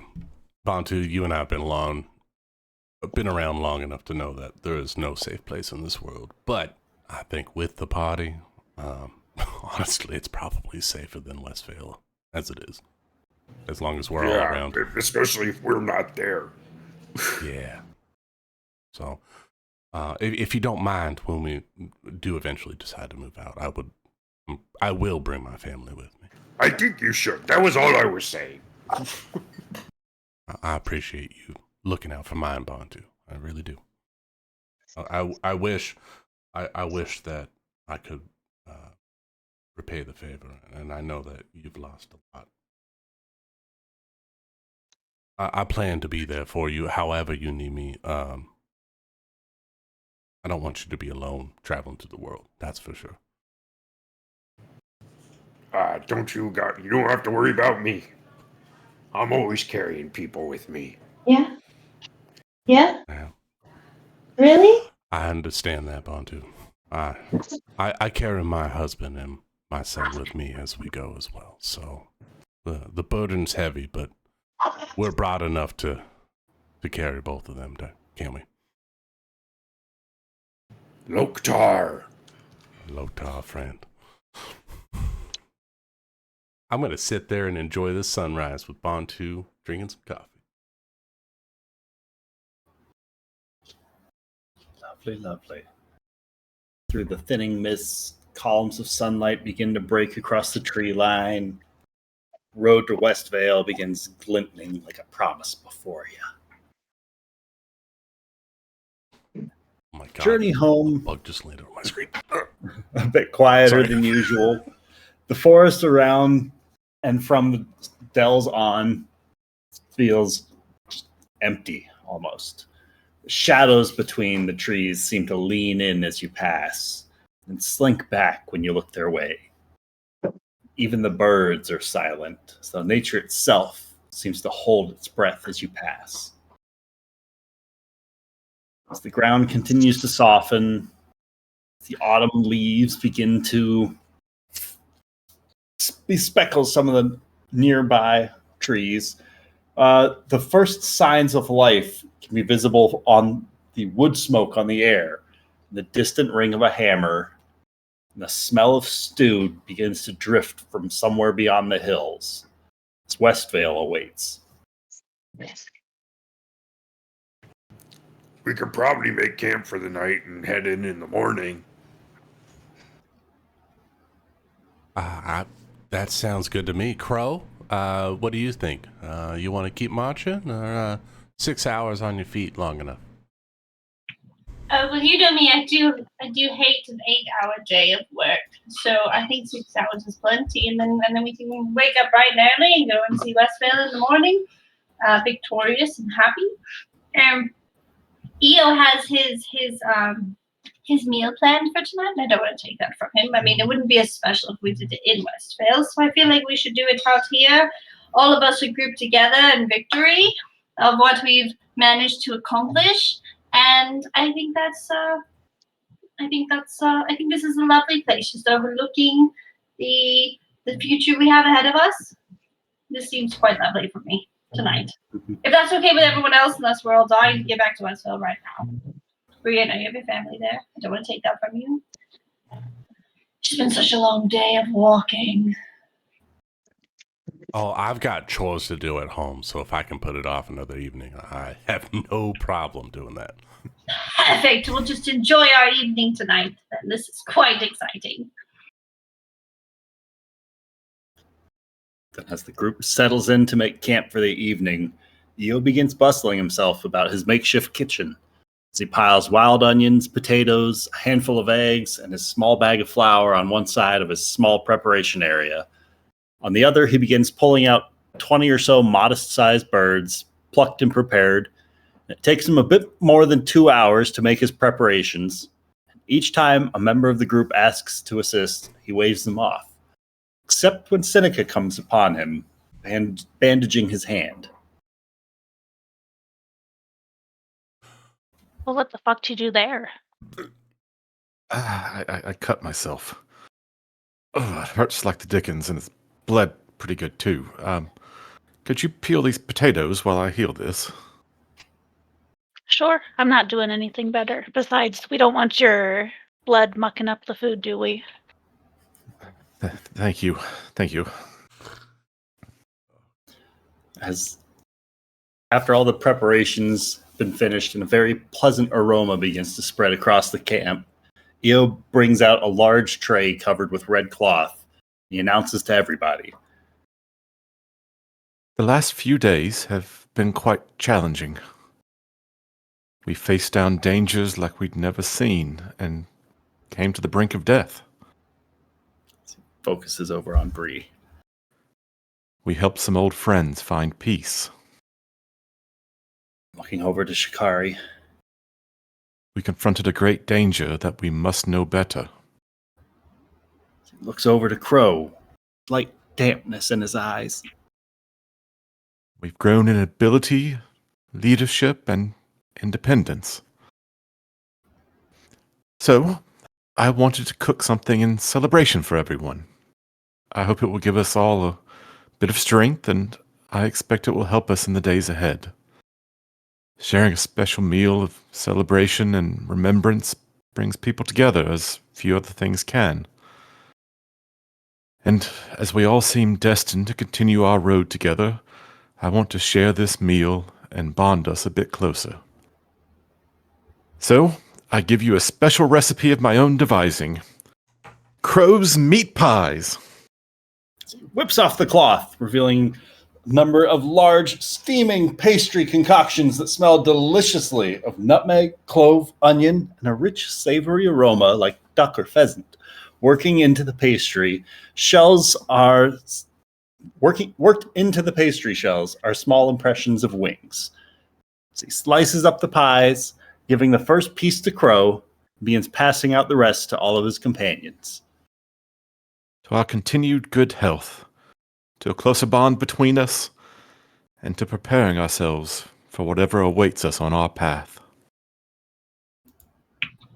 I know I just said it this morning, but I don't think you've ever made anything more beautiful in my entire time of knowing you. Well, thank you, Mistress Crow. Do everyone enjoy, eat. Crow will gladly take the first bite.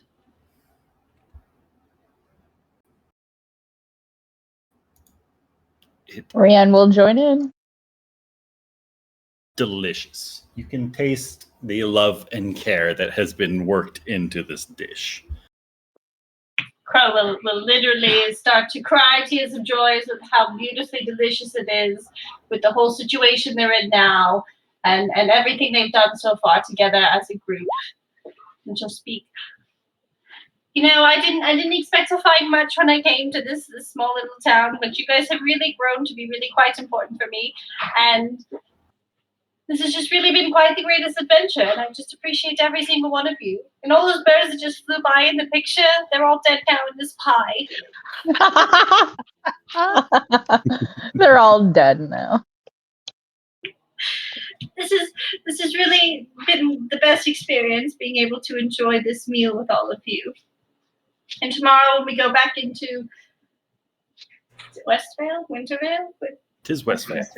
Westvale, okay. I love the idea that Crow doesn't know. Whenever I go back into Wintervale. Eo's the one that tells her every time. Every morning, we're going back to Westvale. Going to Wintervale, Westvale. I just hope you all know that you guys have done amazing things for this town, and you've saved them countless times, and hopefully, if you all choose to, we can go on to our next adventure together as a group, because I've really grown quite fond of every single one of you. This is just the best way I can imagine spending today, with every single one of you by my side. And she'll take another bite of the pie. Well, thank you both so much. The kind words and the food, it's quite overwhelming. I really appreciate it. Shikari is like talking around a mouthful of dough, but she's talking. It's hard to talk and eat, but I get it. It's delicious. You want to say words?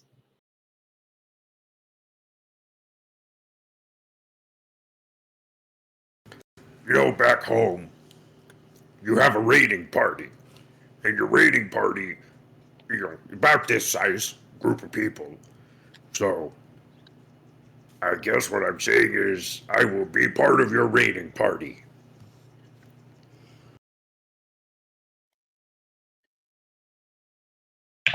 I look forward to having you.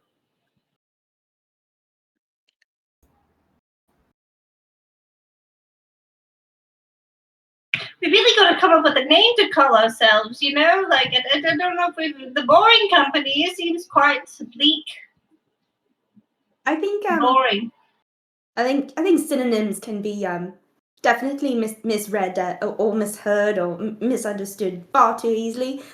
Take it from me, I get that. I get questions all the time. Bookworms, how do you spell that? It's we're not all kobold. Yeah, it's the whole thing you have to explain. So I would suggest don't be clever. So you think we should stay with the Boring Company? Anything that's not a synonym, please. Please. I have a feeling one day it will just occur to us and it'll be so perfect there will be no doubt in anyone's mind. I said that about my last party, and then they all died before we could make up a name. So all I know is that they're all dead. Maybe that's their name. Really? Yeah. I think maybe you're still dealing with some grief there. I think maybe there's me? still. Grief? No, never. Yeah, I think maybe you're still working through something. Yeah, I just saw my friends. Have you seen someone that you love die twice? Not at all. Not at all. Yeah, it sucks.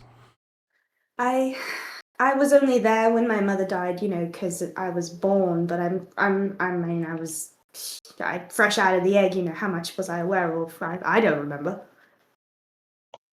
Oh, yes, I have some stuff to work. What I'm saying is, we live in the present. Let's not wait to the future to make decisions. Let's make them happen now, and then live life as it comes to us.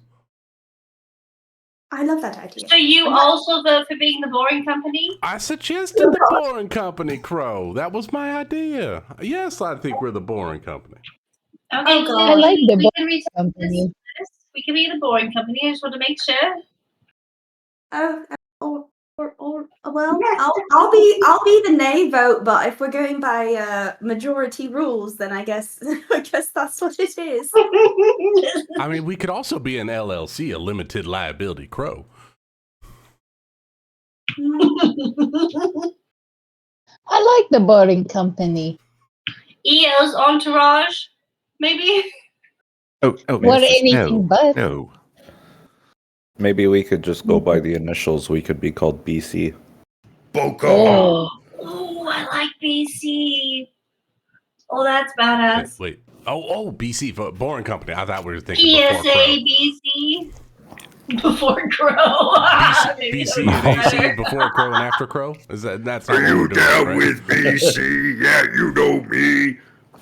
About BC, now it's more solid. We'll call ourselves BC, but we're the boring company. Shikari is looking on with horror at a train that has left the station. She This train never arrived, Shikari. There's no stopping it now. We're adding coals to the We're fire. on the crazy train. Get a ticket. Let's go. BC stands for Breaking Shikari. This is the Express. These are things Shikari hates.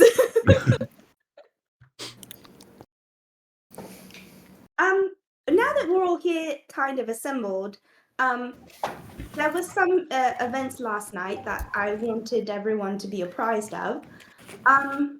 If everyone recalls the pearl that Bontu picked up, had a spell of dreaming in it, and apparently in the night, Malachi was somehow able to activate that.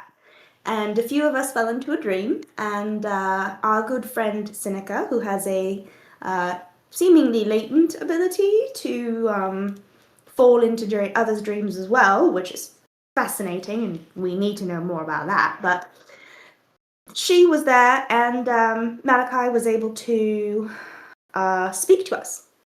He made us various offers, basically trying to make a pact, and speaking for myself, declining, we eventually fell back out of the dream and realized that we had all kind of shared this sort of dream space with him. So he was able to reach in, talk to us, and I don't know, Bontu, if you wanted to talk a little bit about what your experience was, but there's I believe there are clues in each and every one of our visions as to what he's planning, what he's doing, perhaps clues to our own pasts and what they might mean. So yeah, that was all what happened last night before I went on watch. So if anyone wants to, I don't know, share anything else on that, that's what happened.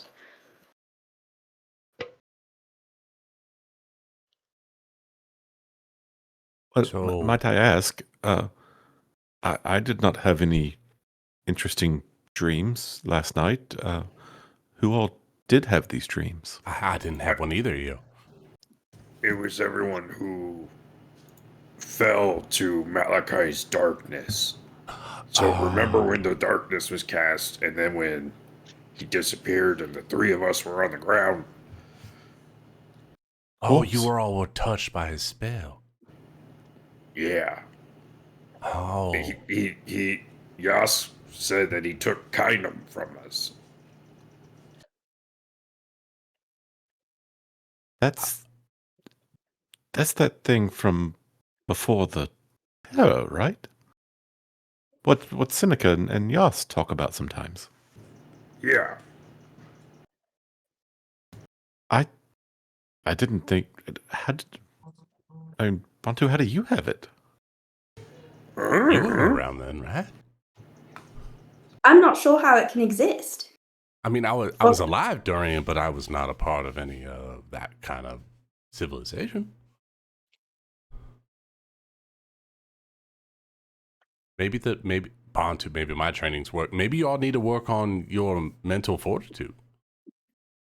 I mean, I'm not one to talk. I lost my shit, but I didn't lose my shit to Malachi. Well, I think it's because you didn't go unconscious, right, Bree? No. I think I deflected most of that physio psychic attacks. Well, I don't think the three of us did. Like, I think we took it, and he took a piece of us with it. He took a piece of you with him? Yeah. Oh, I don't like that. I like my Bantu whole. Me too. I don't think I've ever been whole since you known me. Well, we need to have a talk, Yas. I think I'm just pieces of a man who doesn't even exist anymore. I don't even know where to begin. But I do know Malekith has answers. And I hate that creature knows more about me than I do. So what was in your all's dreams? Because maybe besides the fact that you all fell and lost this kind of whatever shit, what else happened? There is a question I had for Ryan. I was driving and I didn't want to get too into it. You mentioned my birth year and my year of death, sir. What are those dates? Your birthday is the date that you picked for your birthday. That is 100% on you. Another year. And then your death date would have been Moonfall. And then that got wiped away. Okay. So like 7 years before Moonfall. Yeah. Okay. And then, you know what? I'm just going to say this. Every single one of my Dungeons and Dragons characters I ever play will share my birthday. That's a good way to remember it, Jeremy. Yep. And we don't have real months. But he's 100 years older than you. Just whatever the 8th month is in their calendar. 8-2. 8-2. All right, so what else was in the dreams? We need specifics because some of us might have similar backstories and or events that have happened in our past. I want to see what's the same and what's not the same. I woke up in a graveyard surrounded by tombstones. And in the horizon, Malekith's malformed skull rose.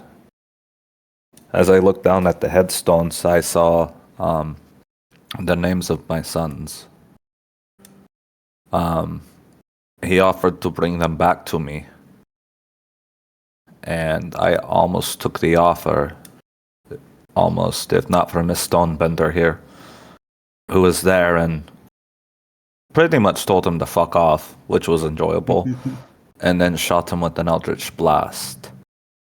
It seemed as though for each of us, he tried to offer, or he offered to bring back someone we had lost in our past, but it was odd because, well, I didn't look, so I'm not sure who he would have offered for me. I've lost many people, but many of them I didn't know, so I'm not sure who he could have shown me. But aside from my mother and my father, who I never knew, but for Bantu, he seems, I don't know, you describe it. You have a recurring dream, but one of the people wasn't there, and he didn't offer to bring them back. So it was odd that, well, you've lost both of these people who were in that dream, right?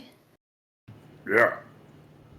So he didn't offer to bring both of them back. You only saw the one. It was either to torment him or because there's a clue there that means something. Well, why wasn't that other person there? And Maybe he's incapable of bringing more than one back. It could be that, or if my limited understanding of the afterlife, perhaps the one that couldn't be raised was one that didn't want to be raised. Like, if I were to try to resurrect my dead son, he died protecting our family, and there's no way he would want to be brought back against his will.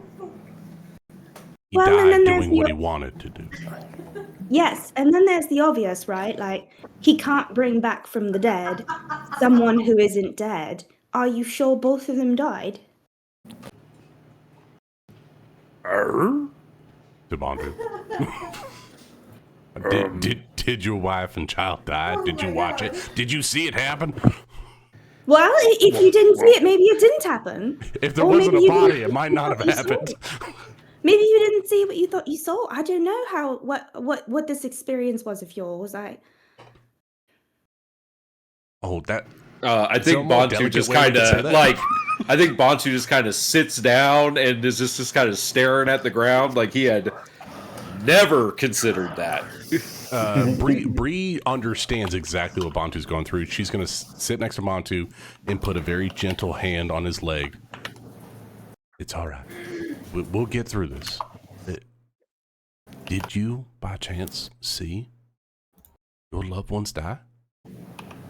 Do you know for sure? Like, is there a possibility that you all just got separated?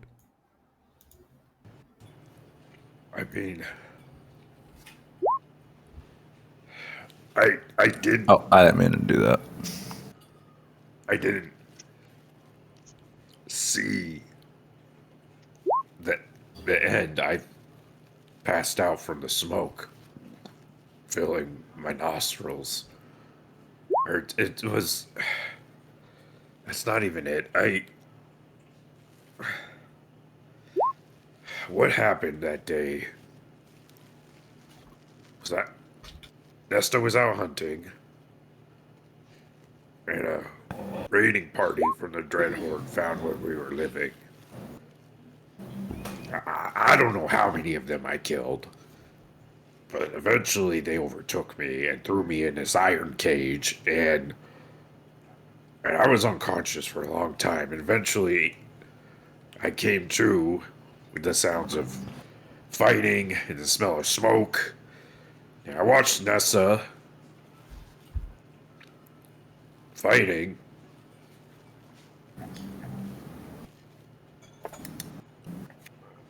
But the house collapsed on her. So I did see you never both saw of your them. little one. I know you. But I found 2 bodies and I dug 2 graves.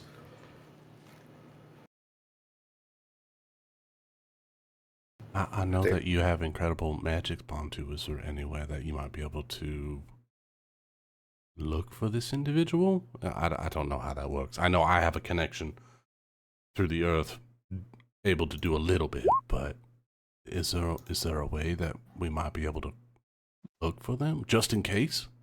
Because if my son disappeared, I had to run from my son as well, and I fully assumed that he died. Do you know if there's a way?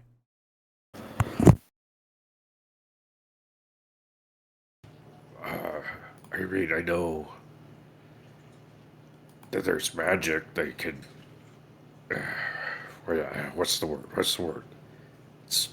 Scry? You could scry on people? I like a far sight. Yeah, exactly. I don't know how to do that, though. Perhaps we can find someone. I would be willing to help in any way I can. If there's a possibility that your little one is still alive, we have to find them, or at least know for sure. That takes power out of this fucker's hands. If you have answers, then you know what you're dealing with. Hey, Shikari, does anyone at that library know how to cast a spell like that? Oh, yes. Librarians have a wide array of talents. I'm sure we could find someone who can help. Libraries, you go for answers, right? It's where we want to go for answers anyway. I think that we need to go find some answers, Bantu. Yeah. Yeah. At least definitive answers. One way or another, we need to know for sure. Because if your little one's out there, I'm going to charge right there, shield to shield with you. Well, there's one thing I've learned in this world is not to hope too much, but you can carry it with you.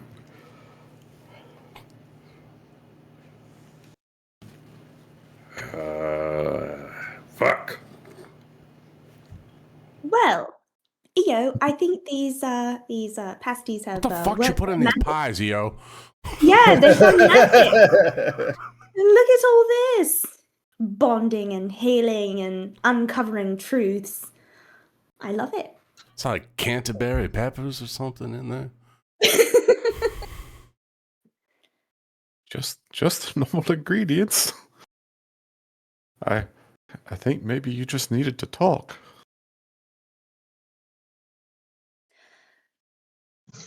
Conversation is the best ingredient of a dinner. It is still a very good pie. It's very good pie. It is very good.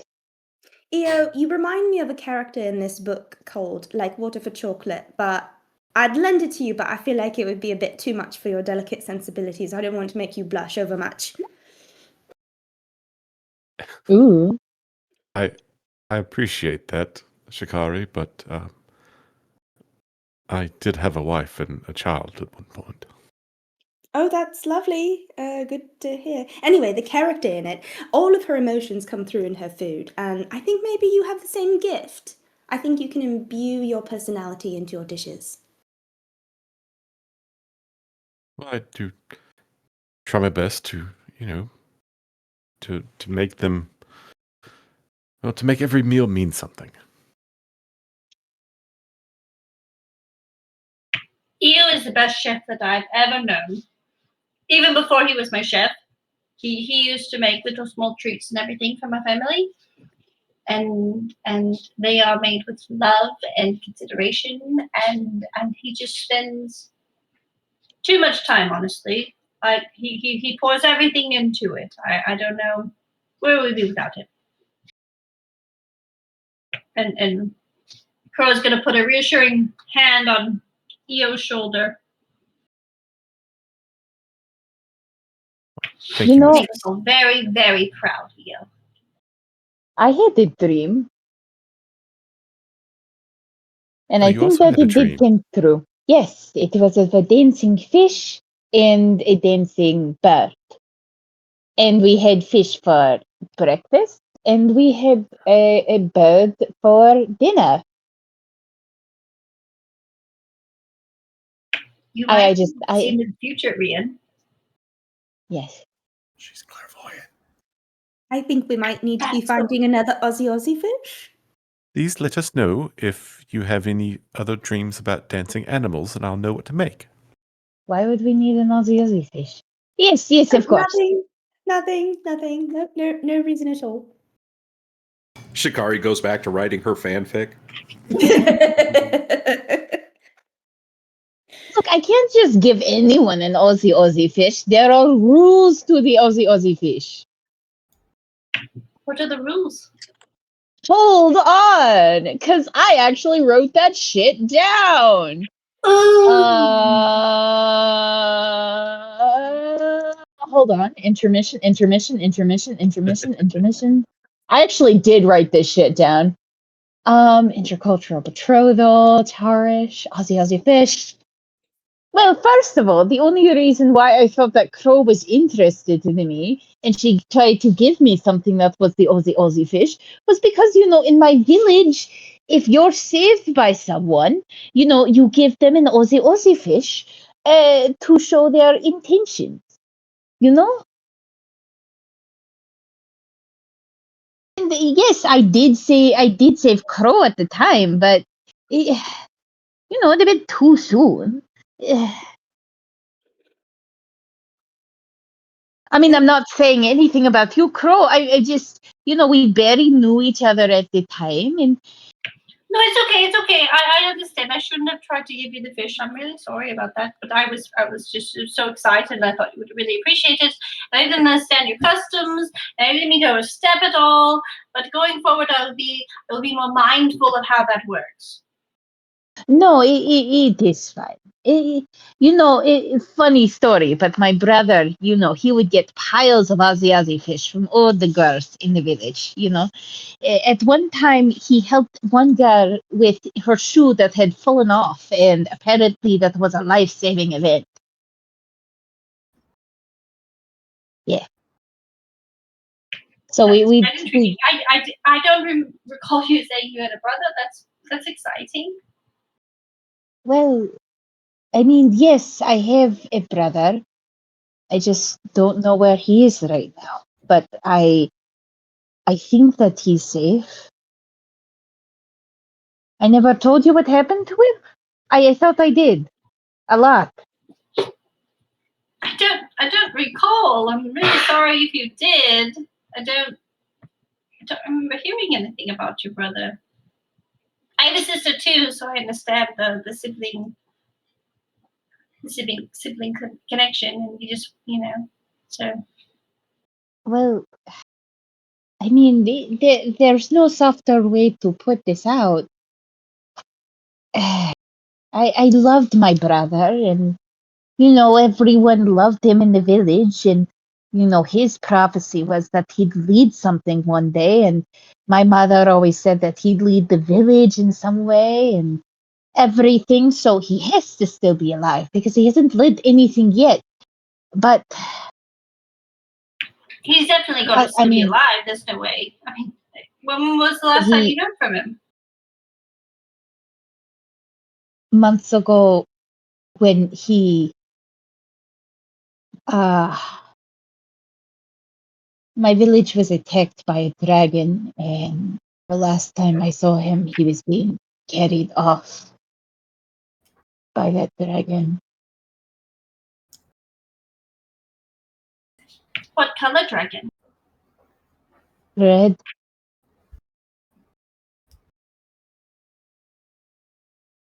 He took.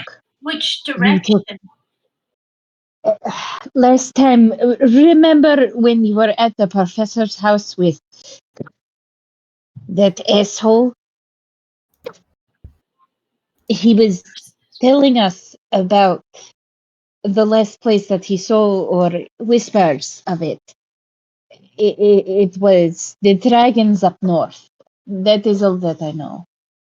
So, I know that we're going up north, so that really lines in with the plans, but I need to get him back and to kill that dragon that destroyed parts of my village and took my brother away along with other of the village.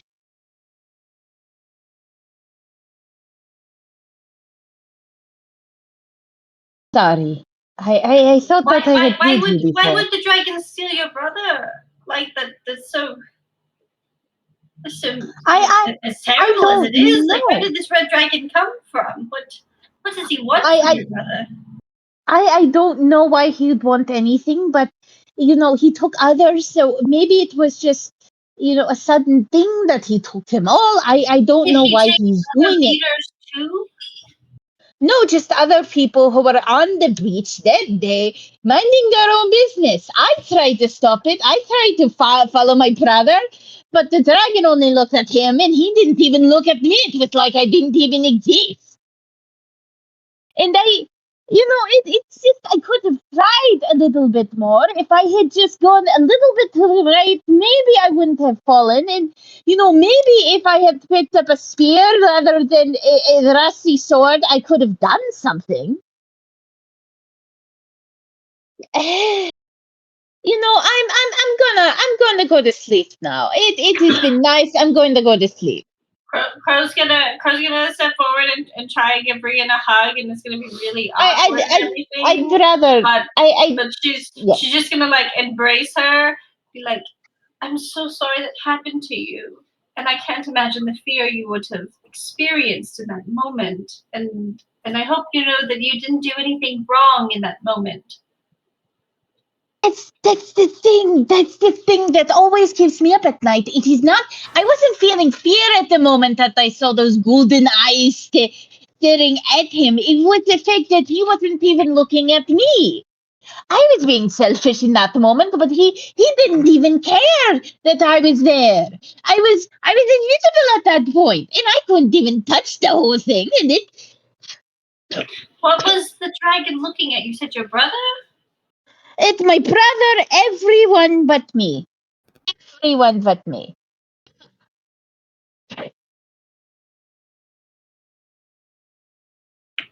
Well, I see you, Rian. If that means anything. Oh no, I didn't. Yeah, it is fine. Look, I've been very rude. I don't remember what the dragon looked like, So I'm going to I'm going to go. I don't know. Take a walk in the forest. See if there's any streams. I just want to be alone. You know what? It is fine. Everything is great. I'm going to go take a walk. I'm very sorry. Very good pies. Sorry, I accidentally misread the text. Ignore what I said about eyes. But yeah, Rian's gonna go into the forest. Coincidentally, Ryan, what's that? What did the dragon look like? I just know I told. Yeah, I just know that it was a red dragon. Was there anything else? I have an image. Let me see if I made a handout for him. Tight. Yes. I'm sorry for putting you on the spot and just backstory dumping golden on everything. This is what campfires are for. That's what trauma dumping. Thank you. What a sick title. Oh, That's what a little thick boy. Look at him. He's Oh tickles. yeah. He is. Little brave dragon if I ever saw one. Can we stop flirting with the dragon? Can we stop flirting about the dragon who supposedly took my brother? No. But yeah, You think that's a descendant of Atriox? Excuse me. Who? Who are you talking about? Who? I'm sorry that we're taking the dragon side because it looks cool. Don't remember all of Atriox's titles anymore. You know who does remember all of Atriox's titles? Rachel. Rachel would never forget him. No, I never would because I wrote it on a sticky note. Let me actually look if I still have that sticky note. That's why Keeper I never of say his Portals, name. Masters of Ways, Opener of doors. Opener of doors. Yeah, definitely. So on and so forth, etc. Yeah, no. I got two of them. I'm pretty proud of myself for remembering two of them. Purger of Herald of Mindflayer Worms. Herald of Worms. Herald of the Great Worm. That's it. Great Worm. Well, good news. Oh my God! Herald of the Great Worm, the Keeper of Portals, the Opener of Ways, and the Lord of Dragons. I found the sticky note. Oh, yeah. it was made on 9/11. Never forget! Thanks, Atriox. Never forget So- Mom Spaghetti. Fun fact, just a little bit of a side. I was very drunk, and I gave like a little tour of the Bellagio when I was at RollerCon, and I was very drunk. I was like a Mike's Hard Lemonade, half a thing into margarita, and I don't know what I drank at the cantina, but it had alcohol in it. But apparently I was in front of the chocolate fountain. I said, "Great respect. Always remember the Twin Towers." I don't know how I brought that. And then I did. And then for whatever reason, I couldn't remember it. And then the next day, one of my friends texted me like a twin tower meme. I'm like, okay, that's her humor. And oh God, you made the DM leave. I know. You broke Ryan. I know. I just wanted to give a little aside. This is on the internet. I know. All right. So I have a theory, and I don't like the dragon. What was the dragon for? Dragon is Rachel's backstory. Yeah, Yeah. Dragon's Rachel's backstory. Oh, nice. Okay. But also, Twin Towers come in for whatever reason, but don't worry about it. But Yastrev had a dream where there was red dragon with golden eyes, and in the eyes he sees a sun. I'm wondering if same dragon or different dragon. What if dragon is polymorph sun? What if the true dragon form was your son? Steal her brother? Did you fuck a dragon? Yastrev is actually just Donkey's human Sona. Uh-huh. Oh my god.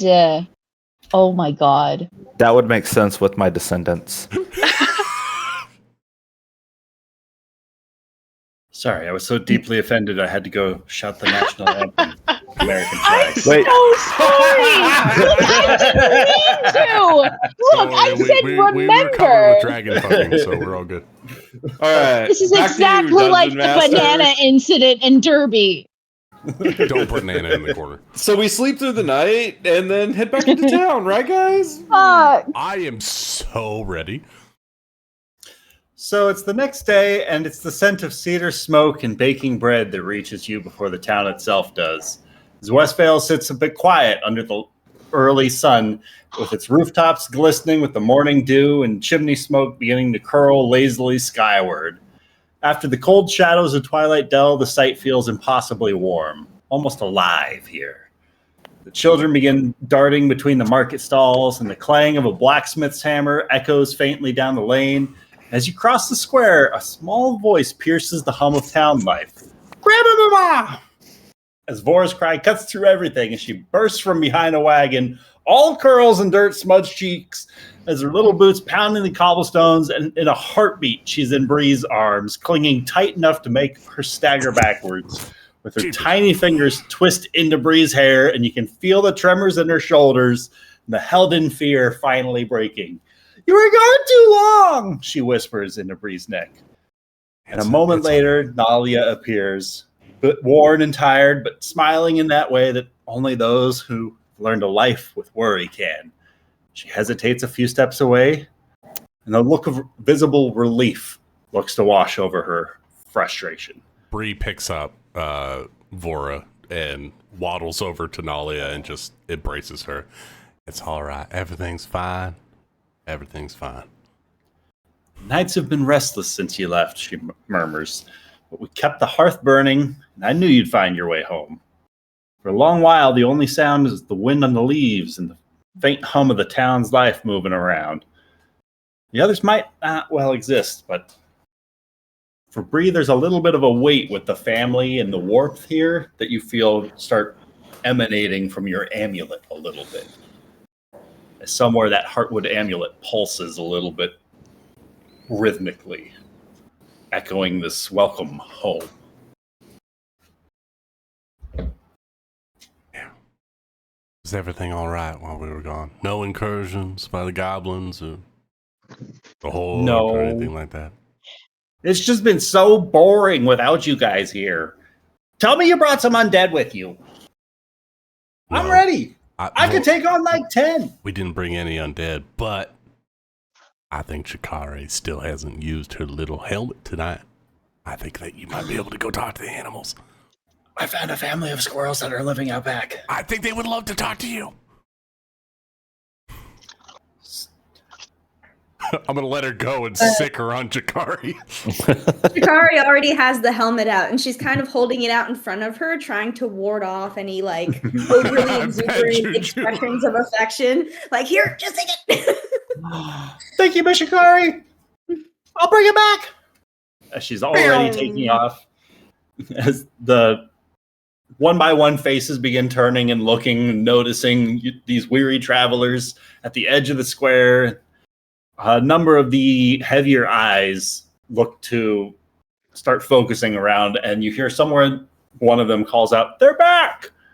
As though like a peak of sunlight breaking through clouds, the town begins to just stir. Farmers, trappers, and children alike begin pouring out from homes and shop fronts, and voices begin overlapping with all sorts of questions and cheers, and the wafting of fresh-baked bread begins mingling with the metallic tang of Boar's blacksmithy and the sharp green of crushed herbs, as you hear voices calling out, like, "You did it then? The dead stopped stirring in the dell," and several priests come wandering in, clasping tight, giving out blessings. "Saints preserve you. We felt the cold lift 2 nights past. Thought it a blessing." As everyone just starts to circle and cheer and celebrate the return of a successful venturing party. Now's your chance, Miss Crow. Why don't you go reassure the citizens of Westvale? I'll push Crow forward. Crow's not at her desk, so strong silent she's type. I like coming. it. Well, She's in coming. this moment, Hold you can on. hear some of She's the right here. Almost there's there. more of the people talking about some of the great omens, as just a couple of I was days eating ago, chicken fingers remnants. I apologize. the river EO started supply running chicken clearer than before, with ripples of greener light just Fish a couple of nights previous. As well as a merchant caravan that has arrived a couple of days ago, bringing news of unrest about the orc raiders sighted making movements far off to the west. But townsfolk begin circling the party, excited and all abuzz at the return. Shikari's gonna start like giving hugs to some of the kids she recognizes from like classes and stuff, and like asking them how it's been, and it's so good to see you all, and how is it going, and have you been keeping up with your lessons? And they are all sorts of excited to see Shikari coming back. And that's when they tell you all sorts of details about the Golden Goat, which is all the news and a buzz about town. The operation of 3 wagons that these merchants have brought, each adorned with this golden kind of yellowy goat symbol on it. Oh, well, that's exciting. We'll have to give that a check. You should see some of the magical items that he's got. He might even have some cooler stuff than some of your books. Oh, well, let's not be hasty, children. I have some pretty cool books, as I'm sure you know. That's the most librarian thing I've ever heard. The kid's like, "Look at our new Game Boys," and the librarians, "I'll tell you what's really a Game Boy: The Adventures of Huckleberry Finn." The delights of the comma after the direct address, and how it can completely change the meaning of a sentence. Game Boy, get it? Let's do a lesson right now on grammar. Oh, you're a really good librarian. Chess. Here, read this. I think you missed your calling. I'm just saying it. It was definitely it was on the table. It's never too late. It's never too late for now. Oh. Okay. Yes, we did go on some adventures and kill some things, and we're excited to see everything. If we could talk with the watch commander and everyone else, we'll give them an update on what we've done, and yeah, that sounds lovely. Anyone with any questions, feel free to ask, but celebration is in order, I think, indeed. Are we safe? You are safe today. You were safe yesterday. You were less safe the day before. So yes. Like there's slow but a building of applause that starts to get louder and more voluminous. as they start to clear a path for you guys to make your way through. And there's all sorts of pats on the back and shoulders and touchings of the arm as you guys are walking by. I'll slap on the ass here and there. Yeah. You know how it goes. You know how it Brienne, goes. stop that. Who touched my butt? I'm sorry. That was me, Yas. I know better than let you stand behind me. I would like to invite you to dinner, Yas. Our table's always open. That sounds nice. I could use some family time. Bantu, you're very welcome. In fact, everyone's welcome in my house if you want. I'm sure we'll have more than enough for everyone at our table. You have a big enough table? I can move a bed, a nightstand, an end table, and we have a countertop. I think there's more than enough room for everyone. So,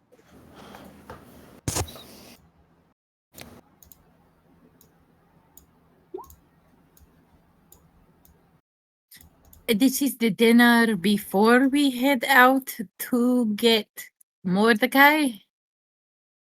Well, we need to get supplies. I guess it depends how long it takes to get supplies and make repairs. Do we even know where we're going? We're Well, going to. Oh, sorry. go ahead. I We're think, probably going to say the same thing, so go ahead. I pull out We a map. probably are. Pull Yeah, on we the all have map it where already. you'd like to go. I think the plan was we wanted to go to the library so that we could find out more about the grave sites of the old families, the famous families, the nobles. What Malachi seems to be doing is going around and desecrating these sites and turning them into portals. We need to stop him doing that. So eventually, we're hoping if by finding these sites, we're going to find Malachi, we can defeat and kill him. We also hope that we can find out more about potentially Bontu's family, their whereabouts, if any of them might have survived. So we want to go to the library to look up a number of things, but also to meet my badass colleagues and maybe check out a book or two, who wants a library card. They're free and the ticket to anywhere in the world in your mind. It's fantastic. And then the plan is before we can do all that, we want to make sure we've set everything right in the town, tied up our loose ends, and said our goodbyes because we don't know how long we're going to be gone. So we want to make sure we do a proper send off. And all of that. So we're spending at least a night, I would say, anywhere from a night to maybe a week. Does that sound good to everyone? I think it depends on which I see a couple of libraries on the map here. Is there a particular one that you think would be more beneficial to us? Is there like do your libraries specialize in like undead, and then there's one about goblins, and then there's one about Is there a library the that's art close of making to another pastries? burial ground? Burial grounds, yeah. The way it works is basically at every tower there is a librarian with access to the ability to essentially open a doorway into the library. So when I say we need to go find a library, I basically mean we need to go find a librarian who is going to be at her assigned point, who is going to be able to let us into the library so that we can then have access to the entirety of the bastion, which is fantastic, massive. But when we get into it, we'll basically be let into sort of in a central area. Each doorway opens up into the exact same entryway, and then we'd have access to the entire bastion after that. So we just need to go to the nearest tower, really, and then we'll be able to find the librarian there who can let us in. The nearest occupied tower, of course, not the ruined ones.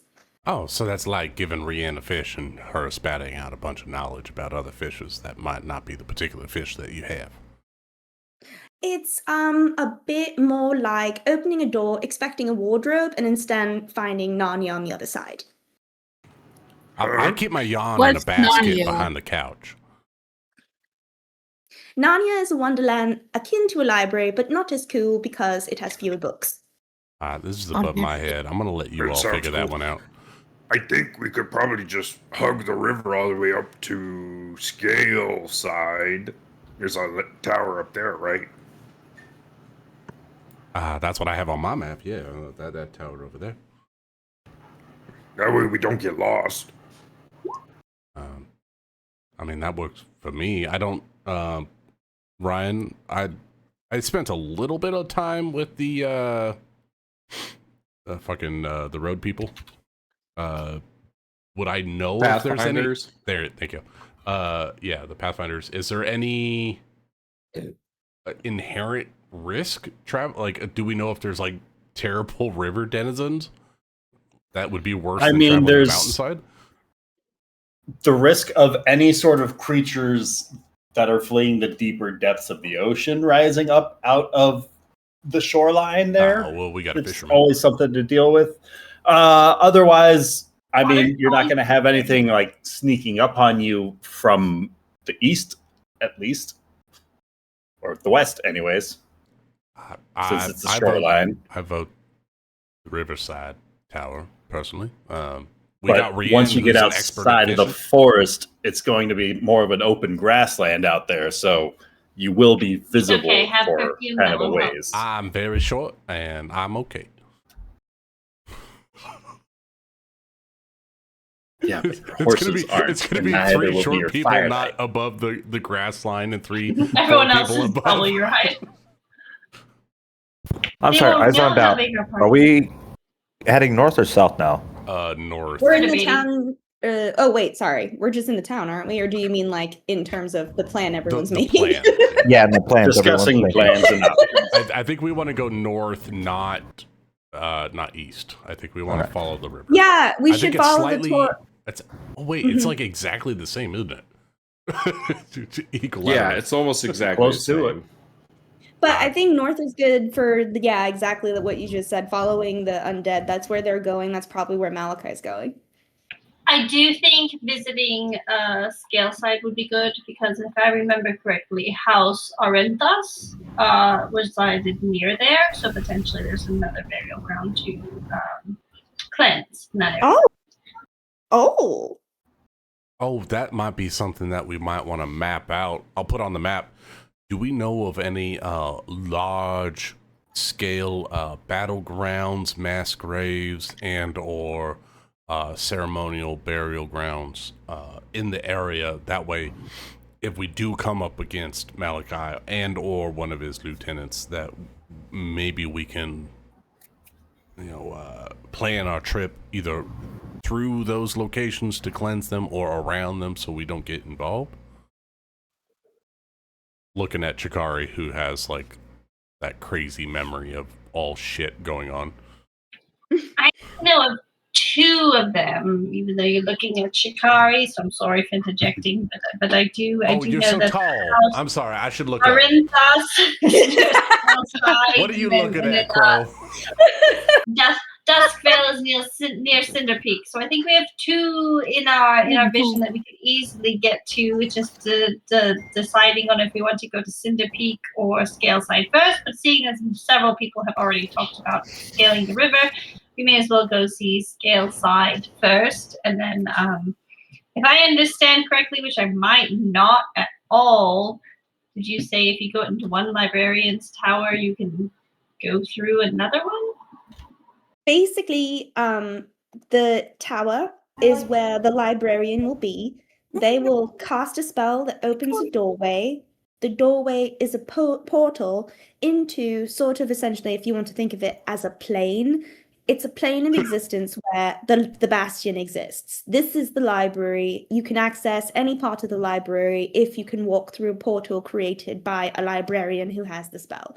The librarians are just centralized at the towers because not everyone can cast this spell. Not everyone in the order can open the portal. It allows it to be a place where the librarian can protect the opening and information. And they basically act as a safeguard. So, they can kind of say, yes, you are allowed entry.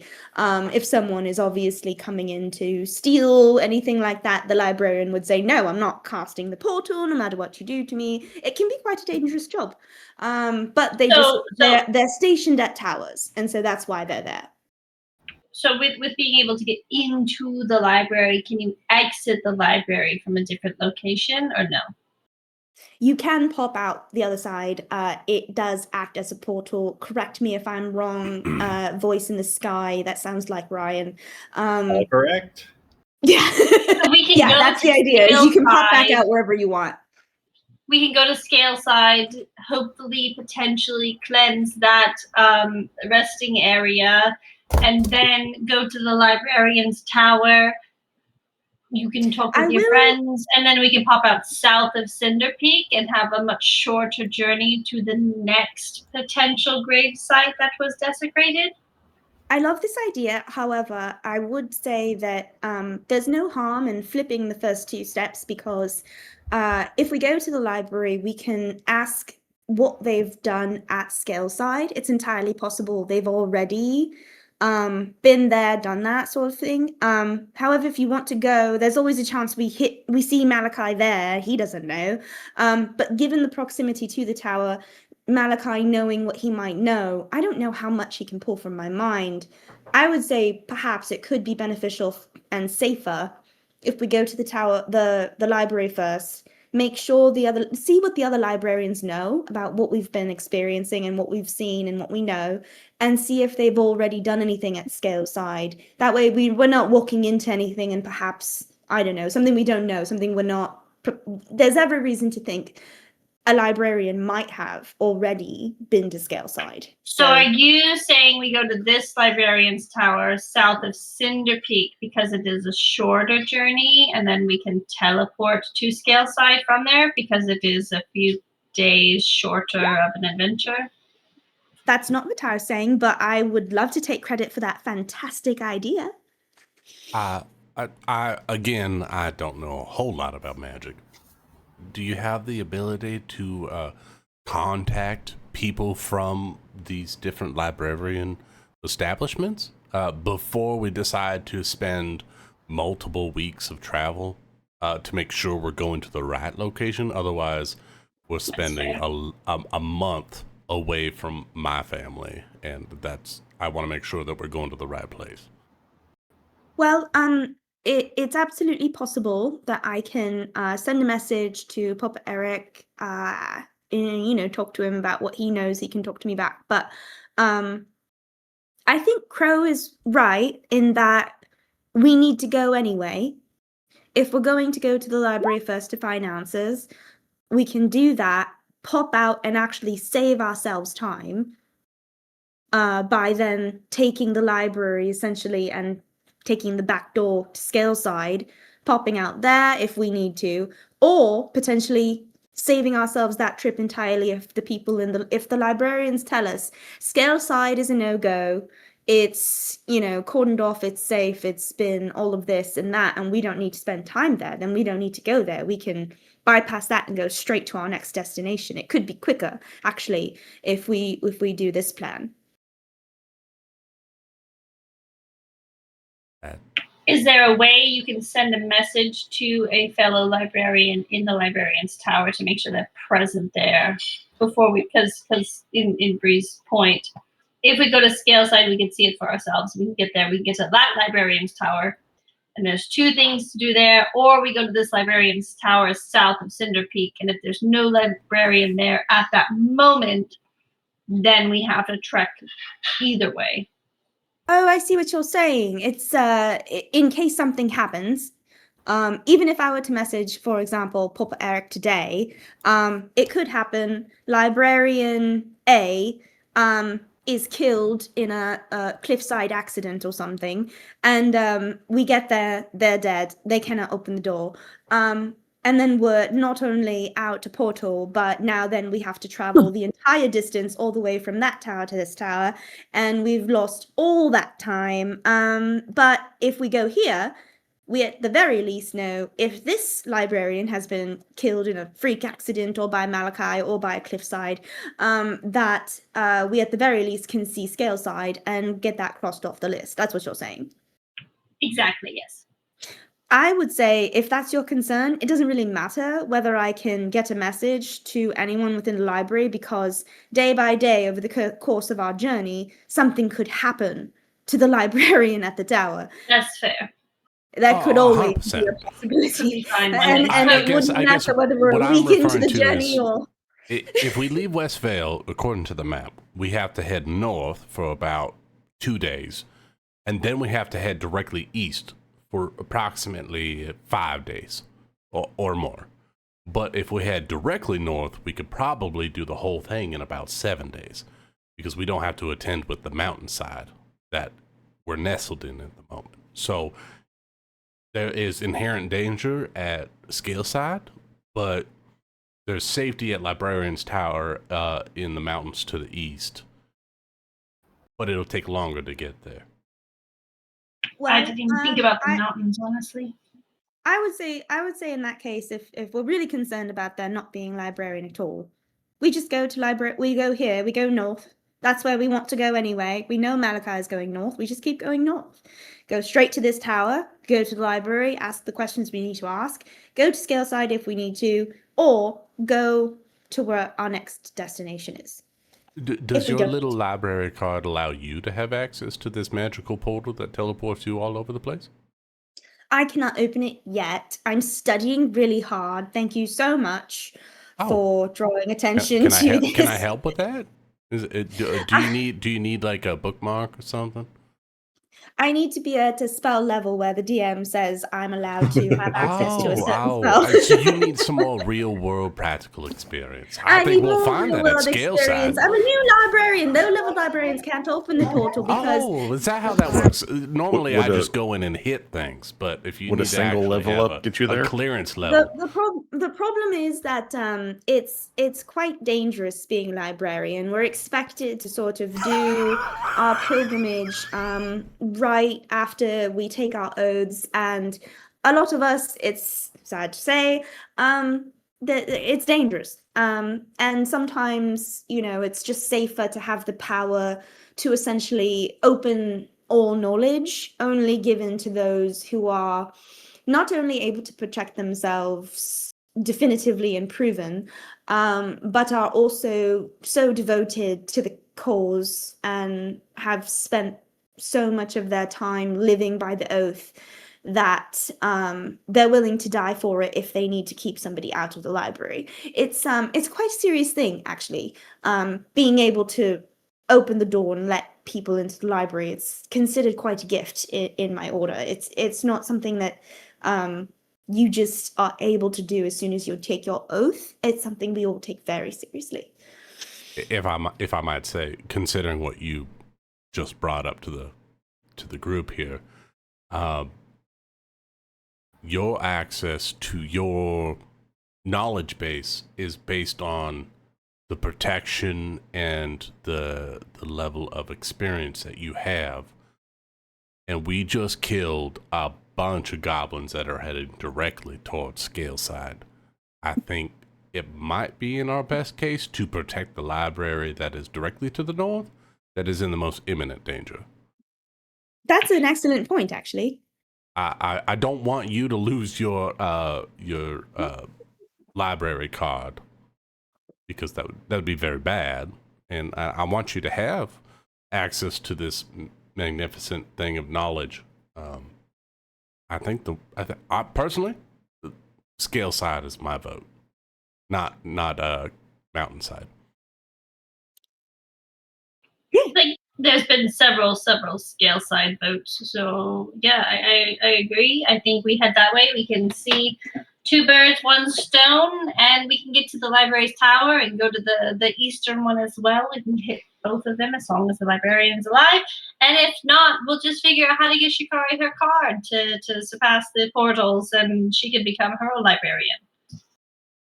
So, is everyone kind of, I think that's the plan. We're going to go to this librarian's tower. We're going to go into the library, do our research, and then maybe Scaleside, if not Scaleside, next destination. Agreed? Agreed.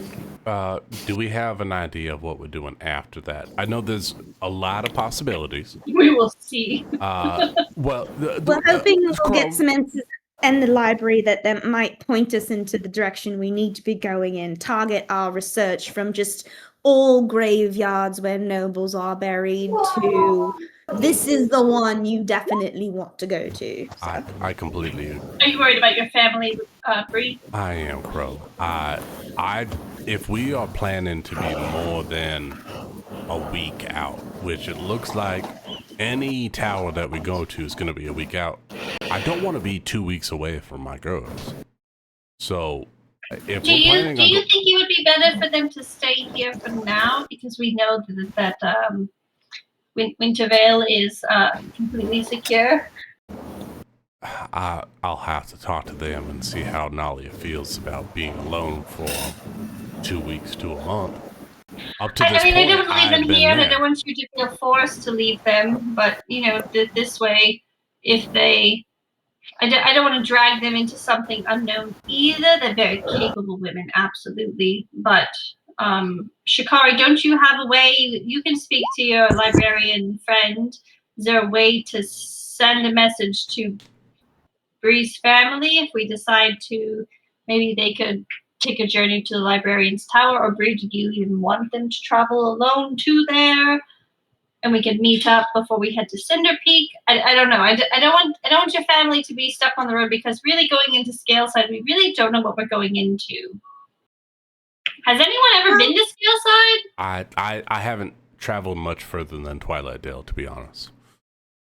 Can I do a history check? I mean, I honestly don't even know on this map where my family's from, and I'm really sorry, DM, for that. Well, let's hold on a moment. Bree, yes. If we travel to a tower, we go in, going to do our research. We might need to go to multiple destinations after that. There's no expectation that we'll be back even in a month or two. This is not a journey that we can. What I'm asking is, do you want your family to essentially join the party? Because we don't know how long it's going to take for us to find what we need to find. We might be waylaid by other difficulties or issues along the way, and so realistically, like, we're not just going to be traveling for a week to a tower. It's going to be perhaps several weeks of work after that to deal with Malachi, but also whatever else might be happening. And look at Bontu. He's got his own questions, and there's apparently a dragon. We could be gone for quite some time. What I would ask is there not a way for you to keep in touch with your family yourself while you're gone? Would you not be all right with being gone for an extended period of time? And perhaps we come back, but it's more, we don't know exactly when that day is going to be. Or do you want them to join the party? That's essentially what's going to happen. We don't know what's going to happen next. I don't have any way of getting a message to them at all. I don't know. Well, if there's a merchant here have. with magical items, and we have gold, and I know everyone in the party would support you in finding something, some item, some way for you to FaceTime your family and make sure that you stay in touch. Vora. She can't be without me that long. But if I feel that it is too dangerous to bring them along, I will not. So if you feel like we're going too far into a dangerous situation, I will trust your judgment on that. Oh, I don't know, and it wouldn't be for me to judge based on your family. I'm asking you realistically. I'm just pointing out facts. I'm asking you to consider the facts, which is we can't promise. I personally, I think it's safer to leave them here. Just for now, promise I safety. know they're safe in Wintervale. And we can't promise how long we're going to be gone. That's all. But that way we know that they're safe here. We've got this place, they've got walls, they've got protection, they've got guards. I know that they don't want to be without you, Bree. No one wants to be without you. I couldn't possibly be without you for more than 2 weeks. But I do think it'd be safer for them to stay until we get a better read on it. And then we can send for them. We will find a way. There's horses, there's shikari, there's librarians. There's magic in the world. We could find a way to get them, but going into scale side, not knowing what we're going in for, I don't feel comfortable trying to drag your entire family with us. I'm happy to if that's what you decide, but personally, I wouldn't. And actually, I've just had an idea. I do have the acorn helmet your granddaughter is so fond of. I can always tell a raven, attach a message to it from you to your family and say, go to Westvale and find these people, and they'll find your family and deliver messages. I can't say that they can get the messages returned, but you can tell them, this is where we are, this is what we're doing. You can keep in touch with them. And then perhaps there's some sort of way we can find maybe something in the market or some sort of spell or an item that acts as an alarm for them. So there's something going wrong. If something's going wrong, they can trigger it, and then you'll know, and you'll be able to rush back from wherever you are. Even if you are weeks and weeks away, you'll know that you need to come home. And I mean, those are some I've even heard of options. They're not stones that you can use to communicate between people. Okay, that's a lot. That's a whole lot. That's a lot. That's a lot. That's a lot. Shikari, Crow, I sincerely appreciate everything. Let me talk to Vora and Nalia and see what they want to do. If they want to go out and risk themselves, then I'm not going to hold them to being here or being there or whatever the choice is. Absolutely, I support whatever they decide. I just want you to know there are options. I mean, supporting whatever ends up happening. I'm just also afraid of the imminent danger we're potentially walking in on. Oh, I after do the not last want. 3 days, it was not I fun. completely agree. And it's completely fun. I do not want to bring them into any potential danger. That's why I want to know roughly about what we're doing. It's gonna be all right. I just need to talk to them for the evening, and I'm sure it's gonna be fine. I think the plan of going to the Scale Side Tower and handling business there, doing the whole library thing and cleansing of whatever catacombs or undead that's there, that'll happen. I just want to make sure that they're safe and that they're all right. And if I feel that Nalia has a handle on the situation, that's enough for me. So I'm confident in all of your abilities. I'm confident in what they can do. I think everything's going to be just fine. I'm going to be okay. We're going to be okay. My family's going to be all right. So, and if it helps, I haven't seen my family in about 6 months. And it is really hard to do. It doesn't help but at all. I know Crow. you're much closer with your family, but just I'm still out here surviving, and I hope surviving on the vineyard and if I'm going to be honest, Crow, they don't have an EO at home. Someone that's bound to protect them. I am supposed to be their protector. I'm their EO. So well, Bree, I do want to point out that I mean, going back to the pasty lunch, dinner, whatever that was, the lovely meal we all shared, where we built bonds and we all shared traumas and stories and vowed essentially to protect one another. When your family joins us, we're taking that same vow for them. We vow to protect them too, but you have to know the risk that puts us in as well. I understand that you want to make this your decision and your family's decision, but it affects all of us. I want you to, and I know you'll consider that, because I know that you don't take it lightly. And we will protect them if they come with us. I hope you know that it's not a burden. It's not anything like that. We just want to make sure. Let's not be hasty, Crow. Just because we're glad we would do it without question does not mean it's not a burden. If one of us has to step in front of one of your family members, girls are save definitely them, a burden. I understand that. Exactly. If one of us has to step in front of an imminent threat in order to save one of them, we will and sacrifice our lives for them. you need to ask, is it worth it? Oh to no put no us no in no! risk when they can just stay It's here more where of they're safe.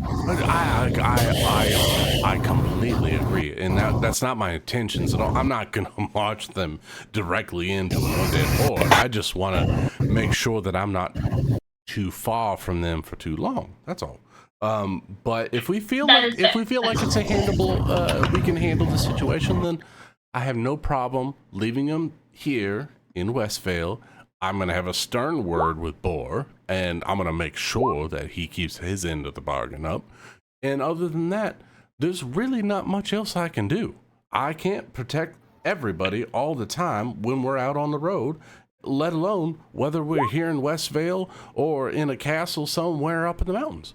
I can only do so much. So I understand all sides. I just let me make sure that they're good, and if they're okay with me going out for gods know how many weeks, that's all right. I just want to make sure that And Bree, we're all in the same you page. tell them that I will do everything I can to protect you. I know that I haven't really had a solid conversation with them, and you might not know it. Would you like to come over for dinner tonight, Crow, and tell them yourself? I would happily do that, but I just hope you know that I did save your daughter from the spider bugbears, and I got you out of danger, and I've also fireballed you. But we can Don't leave tell that him part out that. of it. No, But I did we'll keep try that to between save us. you and your family multiple times from the bugbears as often as I could, and I was able to get them out of danger quite a few times. So I hope that they can put their trust in us to know that we will do our best to protect you. So when you're on this journey, they don't have to worry about you, and they can feel safe in the Vale that Shikari has set up training and supports, and this town does seem to be the most secure place in this unknown world that we're walking into. Oh, But I would be happy to agree. have dinner with them tonight. You know what? As far as I'm concerned, this conversation is done and handled. I know that you all are going to do everything that you can do. I just want to make sure that they're going to be okay for the next little bit. And if we're going to take a little bit, that's okay. So you all figure out Let the rest us of the go plan. meet this magic man that everyone wanted to go talk to in the chat. Yeah. Oh, no. Go talk to the magic man. I'm going to go spend time with my family. I'm going to make some dinner. And if you all want something, something other than the gruel that they serve over at the tavern, then you can come over to my house. That's totally fine. Everyone's welcome. We have a seat for everyone. But I will drag EO with me. I know he won't be super fond of not feeding me, but I think he is going to sit his butt down on the couch, and he is going to get served, and he's going to have 3 servings of everything, and he's going to have 5 different courses, and he's going to have coffee at the end. I don't care. I can already see how flustered he's going to be. This is going to be incredibly awesome. I'm very excited. Chikari has seen Bree's couch. It's big enough for giants, so he's going to be swimming. It's like a fucking king-size bed in there. He's going to be so small. That's awesome. So Bree's going to go back to her family and go have a dinner, and I'm going to go put my family to bed. IRL. Cool. So I'll be back. For the rest of the party, you don't get too terribly far before you see all the hustle and bustle about these Golden Goat Trading Company wagons. Operated by a rotund halfling by the name of Tallow Bristlebuck, his surely half-orc bodyguard, Jarn, and you can make out these 3 brightly painted wagons drawn by mismatched draft mules. And as you guys begin to approach, Tallow is shouting over the clatter of moving wagon wheels, "Step right up, travelers! Finest goods this side of the Ember Road, from dwarven nails to bottled fairy tales. Honest deals and no curses attached. Step right up. We've got everything you could possibly need. Monster parts for trade? Seekers of old imperial coins, inquire within. Folk relics, perhaps? Lock chests a problem? We have lockpicks for sale." As he just begins rambling out and effectively inventorying his wares, There's a number of items that they've got. Shikari's gonna walk up. Hello, good sir. Do you have anything in the variety of something that would make use for a librarian? Something, maybe something to write with, or anything along those lines? Something like a scroll of mending to repair small tears, broken objects, or cracked glass, perhaps. A scroll of mending, you say? Oh my god, a health potion. Tiny jar of eternal ink. It'll never run dry. Favored by scholars here, far and wide. Eternal ink? Oh my god! How much? It is one of our pricier items, I'm afraid. It does run a bit steeper at 25 gold pieces. How about a price for a town hero? Town hero, what's this now? We've only just rolled in and have yet to hear these stories of heroes. Well, I'll have you know that it's very likely that without myself and my great band of friends, there would be no town for you to roll into and make any sales. Well, how much are you and your lot of heroes looking to spend? Perhaps we can negotiate some sort of a group discount? Well, that depends on what my companions might want. Perhaps the more we might want, the greater the discount. What say ye, friends? I heard one of you salivating over our healing potion. The party accountant says you have 500 gold you can spend in total. Man, EO's everything. EO is everything. Don't forget it. I just realized that every magic item I ever come across in this campaign, I just want something to give me more light. Because every fight we have is in the dark, so I'm looking at that glowstone pebble. We could probably get some rations for the trip. My friend, perhaps a potion of starlit vision is what you're seeking. I could see just fine in the dark. Your friend that was inquiring about lighting dark spaces. Oh. What is this potion? It grants dark vision for up to 60 feet and a +2 to perception for 1 hour. Oh. Runs for 120 gold pieces. Oh. That's a lot. That's a little rich for my blood. Also, no do worries. I not see it on this list? It is one of our special stock items within our hidden chests. Hidden chests? Okay, there could be a boat in there. Sold. We would be interested in any maps you have of your trade routes. We're looking to travel. That's an interesting question these days. I'm afraid new trade routes are still being mapped out.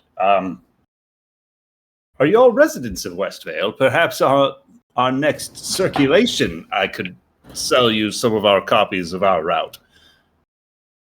Well, have you stopped by coastal village Evan recently? Evan, which direction is that from here? That's a great question, Ryan. Which direction did you come from? It's west from here. I'm afraid we have not. We are coming from the south. We traversed a number of great mountains. So you haven't. Okay, well, you haven't run across Evan. Have you heard? Sorry, everyone. I'm taking the auction out of this. Have you heard anything about a dragon? Dragon sounds frightening. All right. Well, Rian will give him a copper piece and walk away. Oh no! Continue to. Again, I hate to keep offering up some of our pricier items, but there is a ring of the Ember Road that could grant fire resistance for 1 minute per day at a time. Oh, For 400 nice. gold pieces. Oh Ah. my god. So poor. It would certainly be useful against a dragon, for sure. One would certainly think. How about an investment in another company? I understand. No, I mean like you investing in companies. We ourselves. Go on. We are representatives of the Boring Company. It's an adventure / travelers unit. I'm unfamiliar with this boring company. We are very new. We recently just took care of the goblin army led by Greasefoot Grodrod. I am familiar with the Godrod. Well, you shouldn't be anymore. He is gone. Most marvelous. Perhaps it's why we had a little less trouble through the mountains this time round. Perhaps a discount is indeed in store for a number of heroes of the locale.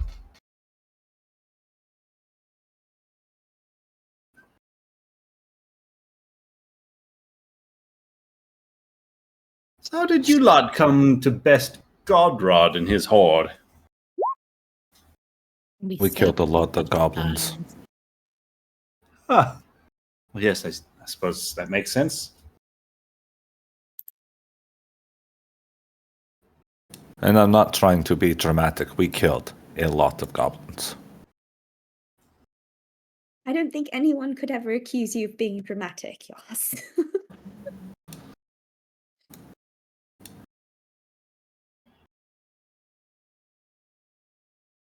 But yes, it was quite the fight. Tell you what, perhaps these might be of greater use in your hands than my own, but if I were to part with my traveler's maps of the fading paths, for 300 gold I might be convinced to part with it. I've been told by the one that I purchased it from that from this tattered map it redraws itself to show safest routes within 10 miles to avoid monster territories or magical corruption zones. I'm afraid it's as yet untested, I'm afraid, as we've yet to get a good amount of use of it ourselves. So I would hate to sell you a faulty product, but I can't personally speak to the accuracy of its magics or how far out they might work. It could be some sort of a specifics about avoiding monster territories, but humanoids could sneak right up on you.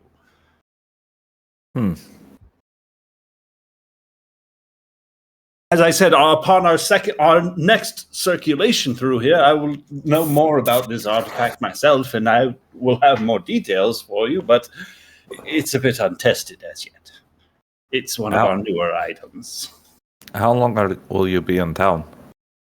Well, at least a couple of days. We're restocking feed for the horses and supplies for ourselves. What direction are you heading afterwards? You said that town you're from is just to the west of here. Perhaps we'll make our way westward. Yes, well, be careful when you get into there and pay the oldest person at the market square. That's the best advice I could say to you if you do happen upon the Avon village. Village of Avon. Would you mind marking it on our map for us? Yes, of course. Much obliged. I would also potentially speak to the professor. He might be able to give you some more tips on how to trade with my people. We are very finicky. Which one of you is the professor? Oh no, he's to the east of Westvale. Oh. He would give you more information, but yes. He might also be inclined to buy some of your more expensive items. Understood. Thank you for the tip. Much appreciated. And Rianne's going to mark her village on a map. And What sort of artifacts is it you find yourself seeking out? Me? Yes, indeed. You're doing me a solid. Least I can do is see if I have anything that I can offer you in return. I just want to be able to kill a dragon. That is really all, and to make sure my friends don't die. So really, and also some information on said dragon. But the health potion will do.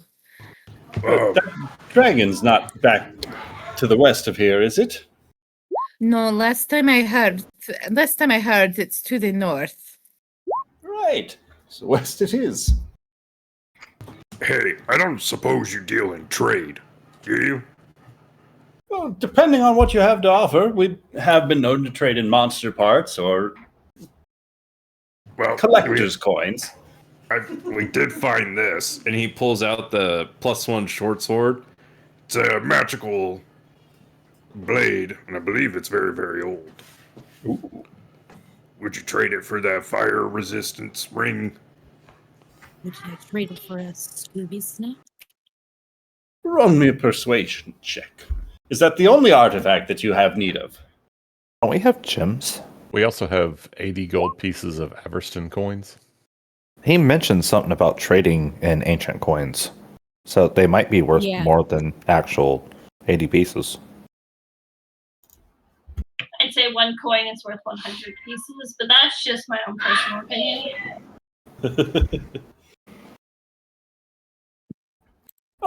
Perhaps it can be factored in. I understand 400 gold is a bit steep for most, but with word of a dragon out and about, it's no doubt going to drive that price upwards. I can reduce the price on the ring, but along with the spice tins and the small hand mirror and the charm of feather fall, and the health potion. Those are separate. Oh, this is separate. Oh, sorry. I thought you were all together. Well, yes and no. Suppose who am I helping first? Just answer my. Would you trade this sword for that ring? Straight up, no. But I'm willing to discount the ring if you're willing to trade the sword with some additional coin. How much on the top? What does the sword do?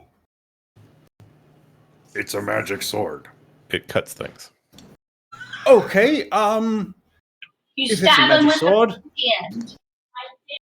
I could give you 150 gold for it. 200. 180.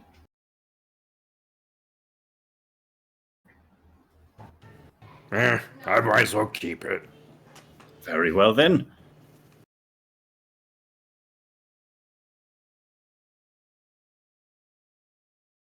Sorry, Rian. I tried. No, Very attached to his inventory for some reason. Would you potentially dampen it if I sweeten the deal with some fish hooks? I mean, perhaps he'd be, just based on our conversation earlier, I think he'd be willing to negotiate depending on how much we're willing to buy. And considering some of us all want a little bit of something, it could make sense for us to buy as a group. But also. Well, hold on. And she's going to kind of as an Ideally- aside to Bantu and under her breath say, Bantu, if you want to talk down the price, you need to be a little nicer. You'll catch them all. Are we talking master-crafted lures for the fishermen of the isle that you're sending them towards? What? Or just ordinary fishing hooks? Oh no, they're master. I made them myself. I mean, not to toot my own horn, but this is some pretty good master work. Master craftsmanship, if I would add in there myself. So not I'm only sure the you fish would. hooks, master craftsmanship.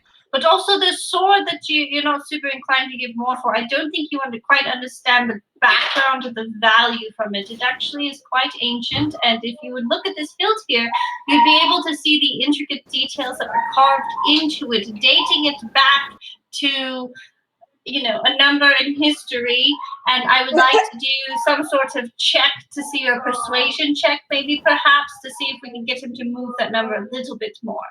Feel free to roll me a persuasion or deception check. And Rien, assisting can give you advantage, or she can make a roll of her own. I think I should assist with this one. With my -3, with my 5 charisma, I think I that's got 21 with an advantage. That's not bad. That's not bad. But that was 8, but we'll take it. All right. I mean, perhaps there's a deal there to be made. Yes, perhaps it's much more along the lines of trade than straight-out coin to be discussed. What other sorts of artifacts of interest have you? Perhaps less along the lines of weapons, if I'm being honest. I have greater need for oddities. People in my travels have all sorts of needs, but they tend to find themselves armed already. Shikari is going to pull out a small vial of some of the water from the bottom of the well that she's going to have bottled and stoppered. And she's going to pull it out and say, well, this is holy water taken from a recently blessed site that had been desecrated by undead. Would that help move the needle on the bargaining a bit? His eyes definitely spark up a little bit at that. I gotta look up the price of holy water now. 25 fucking gold. Hey, she got it. All right. Clerics, man, ruining the economy. I can give you 25 gold for that vial of holy water, sure.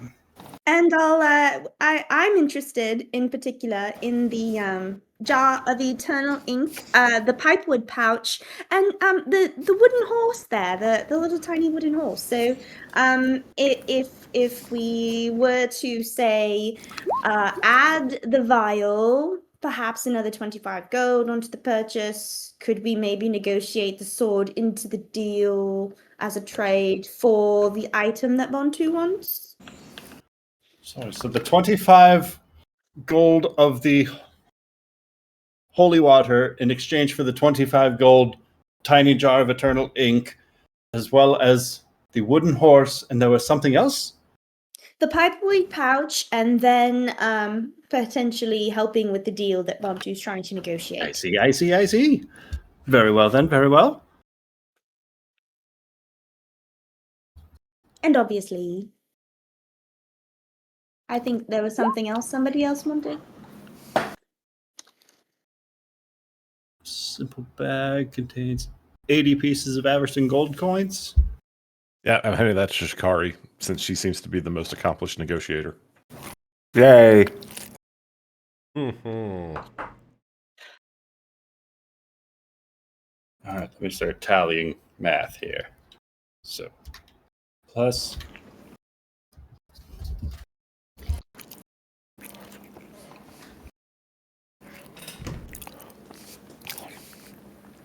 I feel like Luke arguing with the Jawas. the pebble and the traveler's I wouldn't coin. argue with Jawas, Jeremy. 60 and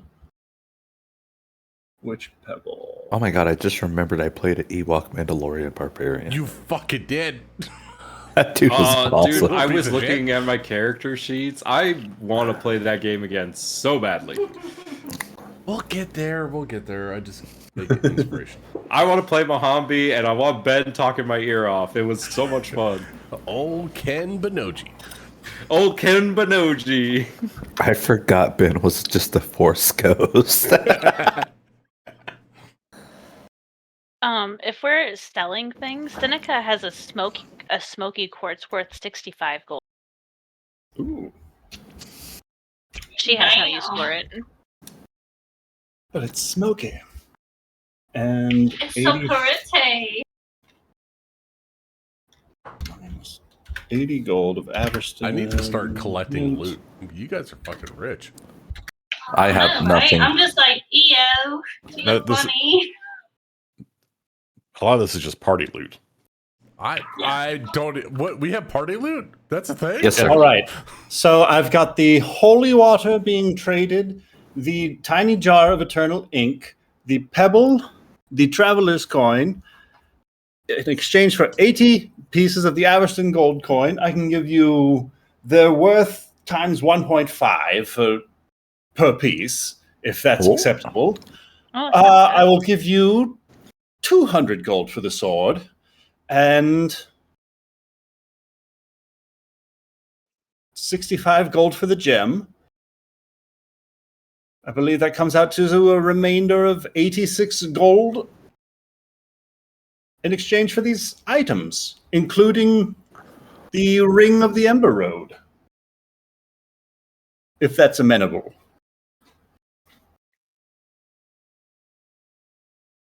Yes. Group, is that amenable? 86 Yes, from and- the party fund, I believe. Yeah, do you take copper? Do you take I do indeed. Oh, do you have a Uncle's coin? We're those people who are going to pay in pennies. Do you have a cape of billowing? I do not. My guy. There are two other He doesn't merchants. have a There are bonus two other action. Fuck it. merchants, remember. I will certainly make a note of it for my next circulation, though. Please remember the golden goat on your next trek through, if we ever run into each other again. I'll Yes, be and- certain to remember your faces. To top off the final order, I will also be needing the charm of the Featherfall trinket, the box of spices, and that small hand mirror you have there.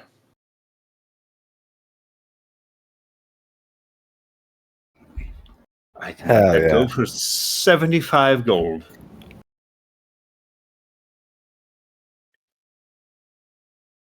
So that is, you said it was 86 gold coming out of the 86 from the group, and then 75. So that's for EO's shopping list. 8,600 copper pieces. It's a lot lighter suddenly. And then it's 75 coming out of Crow's money.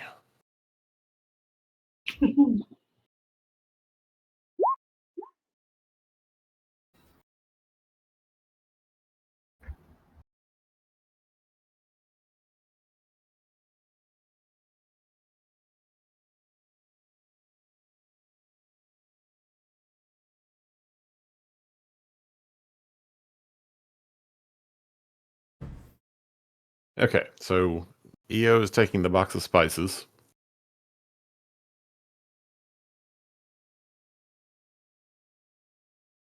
Spices.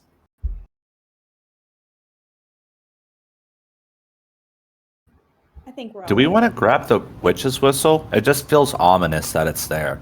Like there might be I bugs. had the same thought. I was like, oh, I kind of I could whistle for you all day, Jeremy. Yeah, but can your whistle drive away insects within 10 feet? Yeah, I can. Oh, sounds cool. Like, I got a maybe we don't mom want to be whistle. stung by real bugs. life. You're not re- you better recognize. Can I get that for my house? We got a lot of ants. I'll take 2. I mean, what are the odds we're going to find a horde of giant spiders trying to kill us? That's never happened before, ever. I hit him with Crow a has hammer. yet to see any giant spiders. And you know what? I'd like to grab that witch's whistle. Oh, why is that? You're not also hunting down a witch, are you? Are you? You never know. You know. You'll never know. Are you hunting down a witch?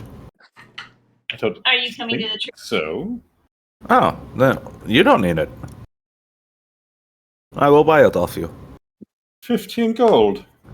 I thought we had a discount. That's right. And suddenly you seem particularly interested in this witch's whistle for some reason. Roll me one more persuasion check. Me? There's not a Persuade you? witch. I can help with that. Wait, I'm still there. persuade that there's not a witch. I mean, If there's a witch, it's worth technically- more, right?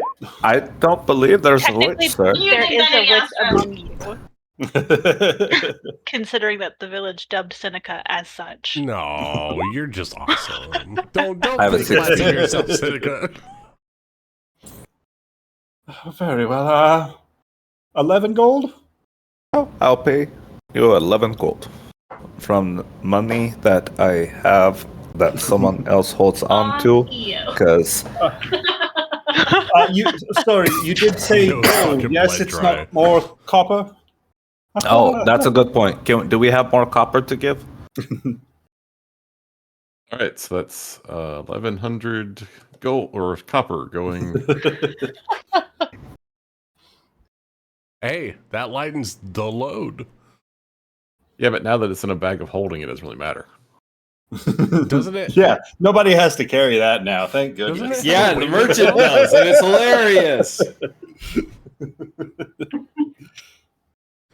I want to keep track of this because Kevin carried 6,000 pounds of silver coins. I want to make sure that Yes. we're doing this right. Quietly. Isn't there a managing limit? The bag of holding. There is. Right now, the contents of the bag of holding are a bedroll, a box of spices, a costume, a dagger, a dragon chest set, some fine clothing, forgery kit, some leather armor, 3 pounds of oil, 16 pounds of 24 pounds of rations, 2 50-feet ropes, a tinderbox, 10 torches, and 3 water skins. And 12 127 perfumes, pounds because of we made stuff that in the bag. cannon today. I love the idea that you're carrying like the store of rations, and Crow only really carries like a few days worth of her rations, and Yes, you give like them to granola her bar. in partial. She carries does like it fuck. well. What do you guys carry? You just carry a few days of rations. That's normal. Look, I'm contributing. I have 3 rations. That's enough for if I get lost for a little while. Personally, I love your rations as a spell component. That's so fun. Yastra will hand the witch's whistle to Lady Crow. Oh.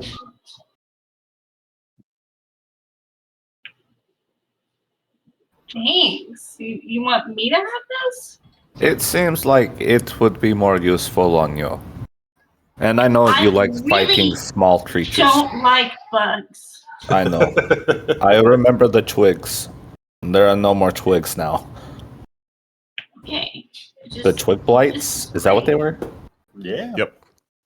Lucas, can you What's make the me swarm of witch's bugs? whistle in D&D Beyond? If you're nice, yeah, I suppose. Please. Lucas, make her a damn item now. Yeah, yes, boss. Before she kills another one of your characters, quickly. I was like, how do I add this? And I was like, Lucas knows how to make Ryan, things. send me the stat block. I'll make an item. Lucas, you can bring your family, please. I hold Wait, your you want whistle to bring hostage the as long as my grandchildren family on comes. the death adventure? We don't need to bring the grandchildren on the death adventure. No, it's fine. They're not a burden. I already said they weren't a She's a burden. It's fucking fine. giant. Come on, guys. She's great. She's gonna be fine. I just also worry because if your family dies, we all suffer. It's not No, gonna be if his good. family dies, they come back because we're going to go fight a necromancer. I'm gonna kill you. I I'm gonna don't- kill you. I don't think that's how it works. Yeah, we can do this. Well, since the DM is BRBing, I will take this opportunity because Crow did some shopping of her own, and she did get the charm of Featherfall. So she will go up to Rien, and she's gonna hand a single crow feather strung on a silver thread over to Rien, and say, "Well, you know, since we were in that graveyard, and that golem really kind of took you up into the air, and it kind of was a little freaky for everyone. And just in case I'm not there, I would hate for you to fall." And she's gonna hand over the charm of Featherfall over to Rien. She's going to fall for You. That's what's gonna fall. Oh, thank Oh, you. no. But I don't think of you. No. Ouch! Ouch! Everything's a landmine with Rian. No. Thank you. This is very nice. You know, we have been fighting a lot by a lot of cliffs lately, and you know this is really nice. Thank you. Yeah, it just really kind of freaks me out when the gargoyle kind of like had you up in the air, and we were just kind of stranded up there for a second. And so I just figured this would probably be useful to you, and it's just a pretty little feather on a necklace for you to carry and be safe with. Thank you Well, so I think much. all the times Lucas has fallen off a cliff. Maybe this is just something everyone needs. Amanda, But you only have one. That's private. I got really stoned. I started daydreaming about taking fall damage. If you're falling, can you attack the ground right as you hit to try to negate the fall damage? I do it every time. Oh Jeremy. my god. That's brilliant. One way to find Don't out. think it works. Well, because I was thinking 50% of the Yalstrev time has it a works every halberd. time. If I could try to balance myself and catch myself like a dragoon, that would be cool. All I can What if say you is I land fell on into a an healing active potion? volcano and I survived. I don't have anything in return to give to you, and I'm really sorry about that. Here, You've taught me one how of to my- fish. Honestly, that has been quite exciting for me. So I was looking for a way to repay you, and I found that I saw this, and it was just screaming your name. So I told EO, please let us get that, and we had the funds for it. So think nothing more of it. You taught me how to fish. This is quite an equal exchange. Well, thanks. I'll remember you when I'm not hurtling towards my death. That's all I hope for. Wow, that 5 fucking charismas really helping this situation. Rianne's going to put on the charm of Featherfall. Is there a? It's probably on D&D Beyond, right? Yes. You might have to ask Lucas to make you a thing too. Oh my god! We're giving her the ring too, right? I don't know. I just gave her a necklace, guys. The rest Well, is on you. Bantu hands you the ring of Everfire Flames. Is that a Through proclamation of marriage? The ring of Through the Fire and the Flames. Hey, are you marrying Oh, Rian? you can make it through everything.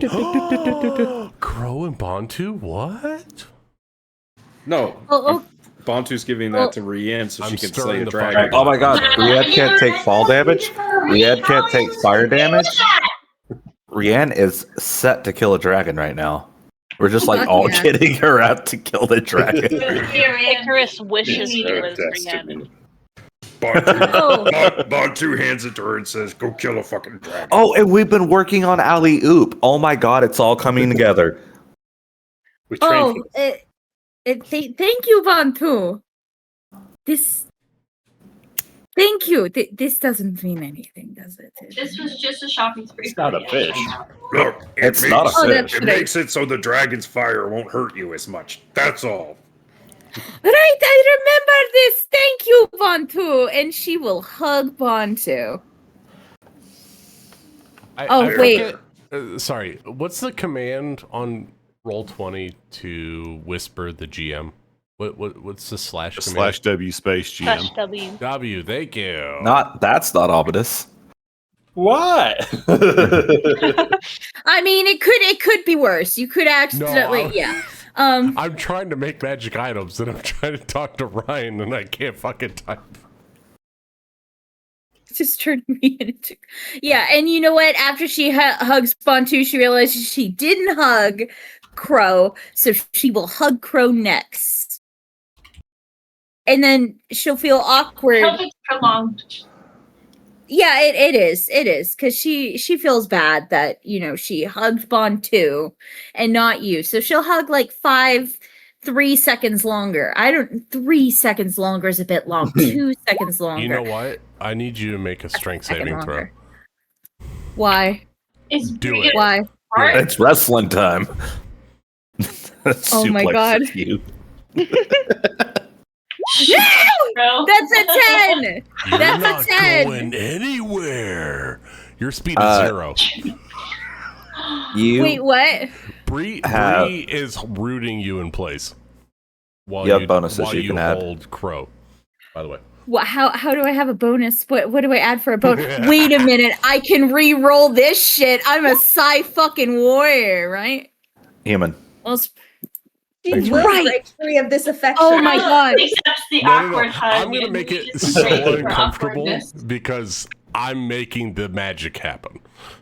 You can't let go. You guys are You just stand stuck there there. awkwardly. Yeah, that should be the name of this episode. Is Lucas makes the magic happen. Baby, I make the magic happen. That's You know what, I'm our just- should be called. We'll make you hug. You can't run away. You know what? I'm just going to now. sit here and take this suplex. Whatever happens, happens. But it's like, oh, that is nice. That is really nice, buddy. Can you? Okay. Totally normal. Pat. And with that, Pat, I think we'll call it a session. The pat that end the session. Wait. Oh. Who was hugging me? Crow. Was it? It was Crow. I Yo. thought Bree was hugging me. No. Oh my God. No, Never Bree mind. Bree is recording. grappling your feet, so you can't She's move. pulling you into I'm place. I'm giggling my ass off while the two of you two you're holding each other. We look Oh, exactly yes. like Oh, the that's meme I just great. posted. Oh yeah, What did you I've get? been waiting for a long time for this to happen. I didn't see it. I'm sorry. I've just been. No, I'm I've been preparing a typing other lesson shit. for No, tomorrow. it's Yeah. fine. There we go. All right. There we I- fucking I go. think Yeah, I it's have happening. The witch's Ryan, does the witch's whistle need an activation thing, or is it just when you have it, you drive insects? Interacting with the object. Okay. Interact with these objects. Oh, sorry. Heyo.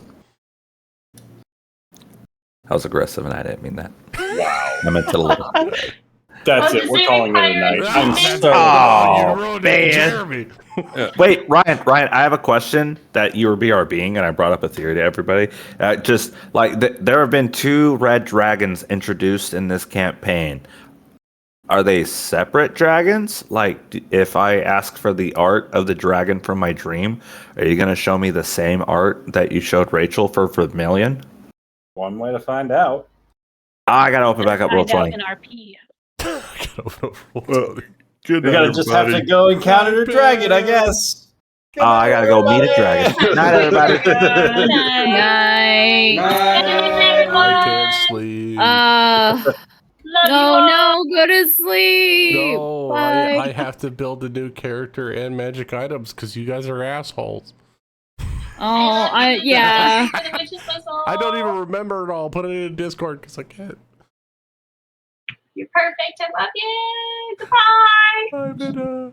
Bye. Bye. Bye. Bye. Ah.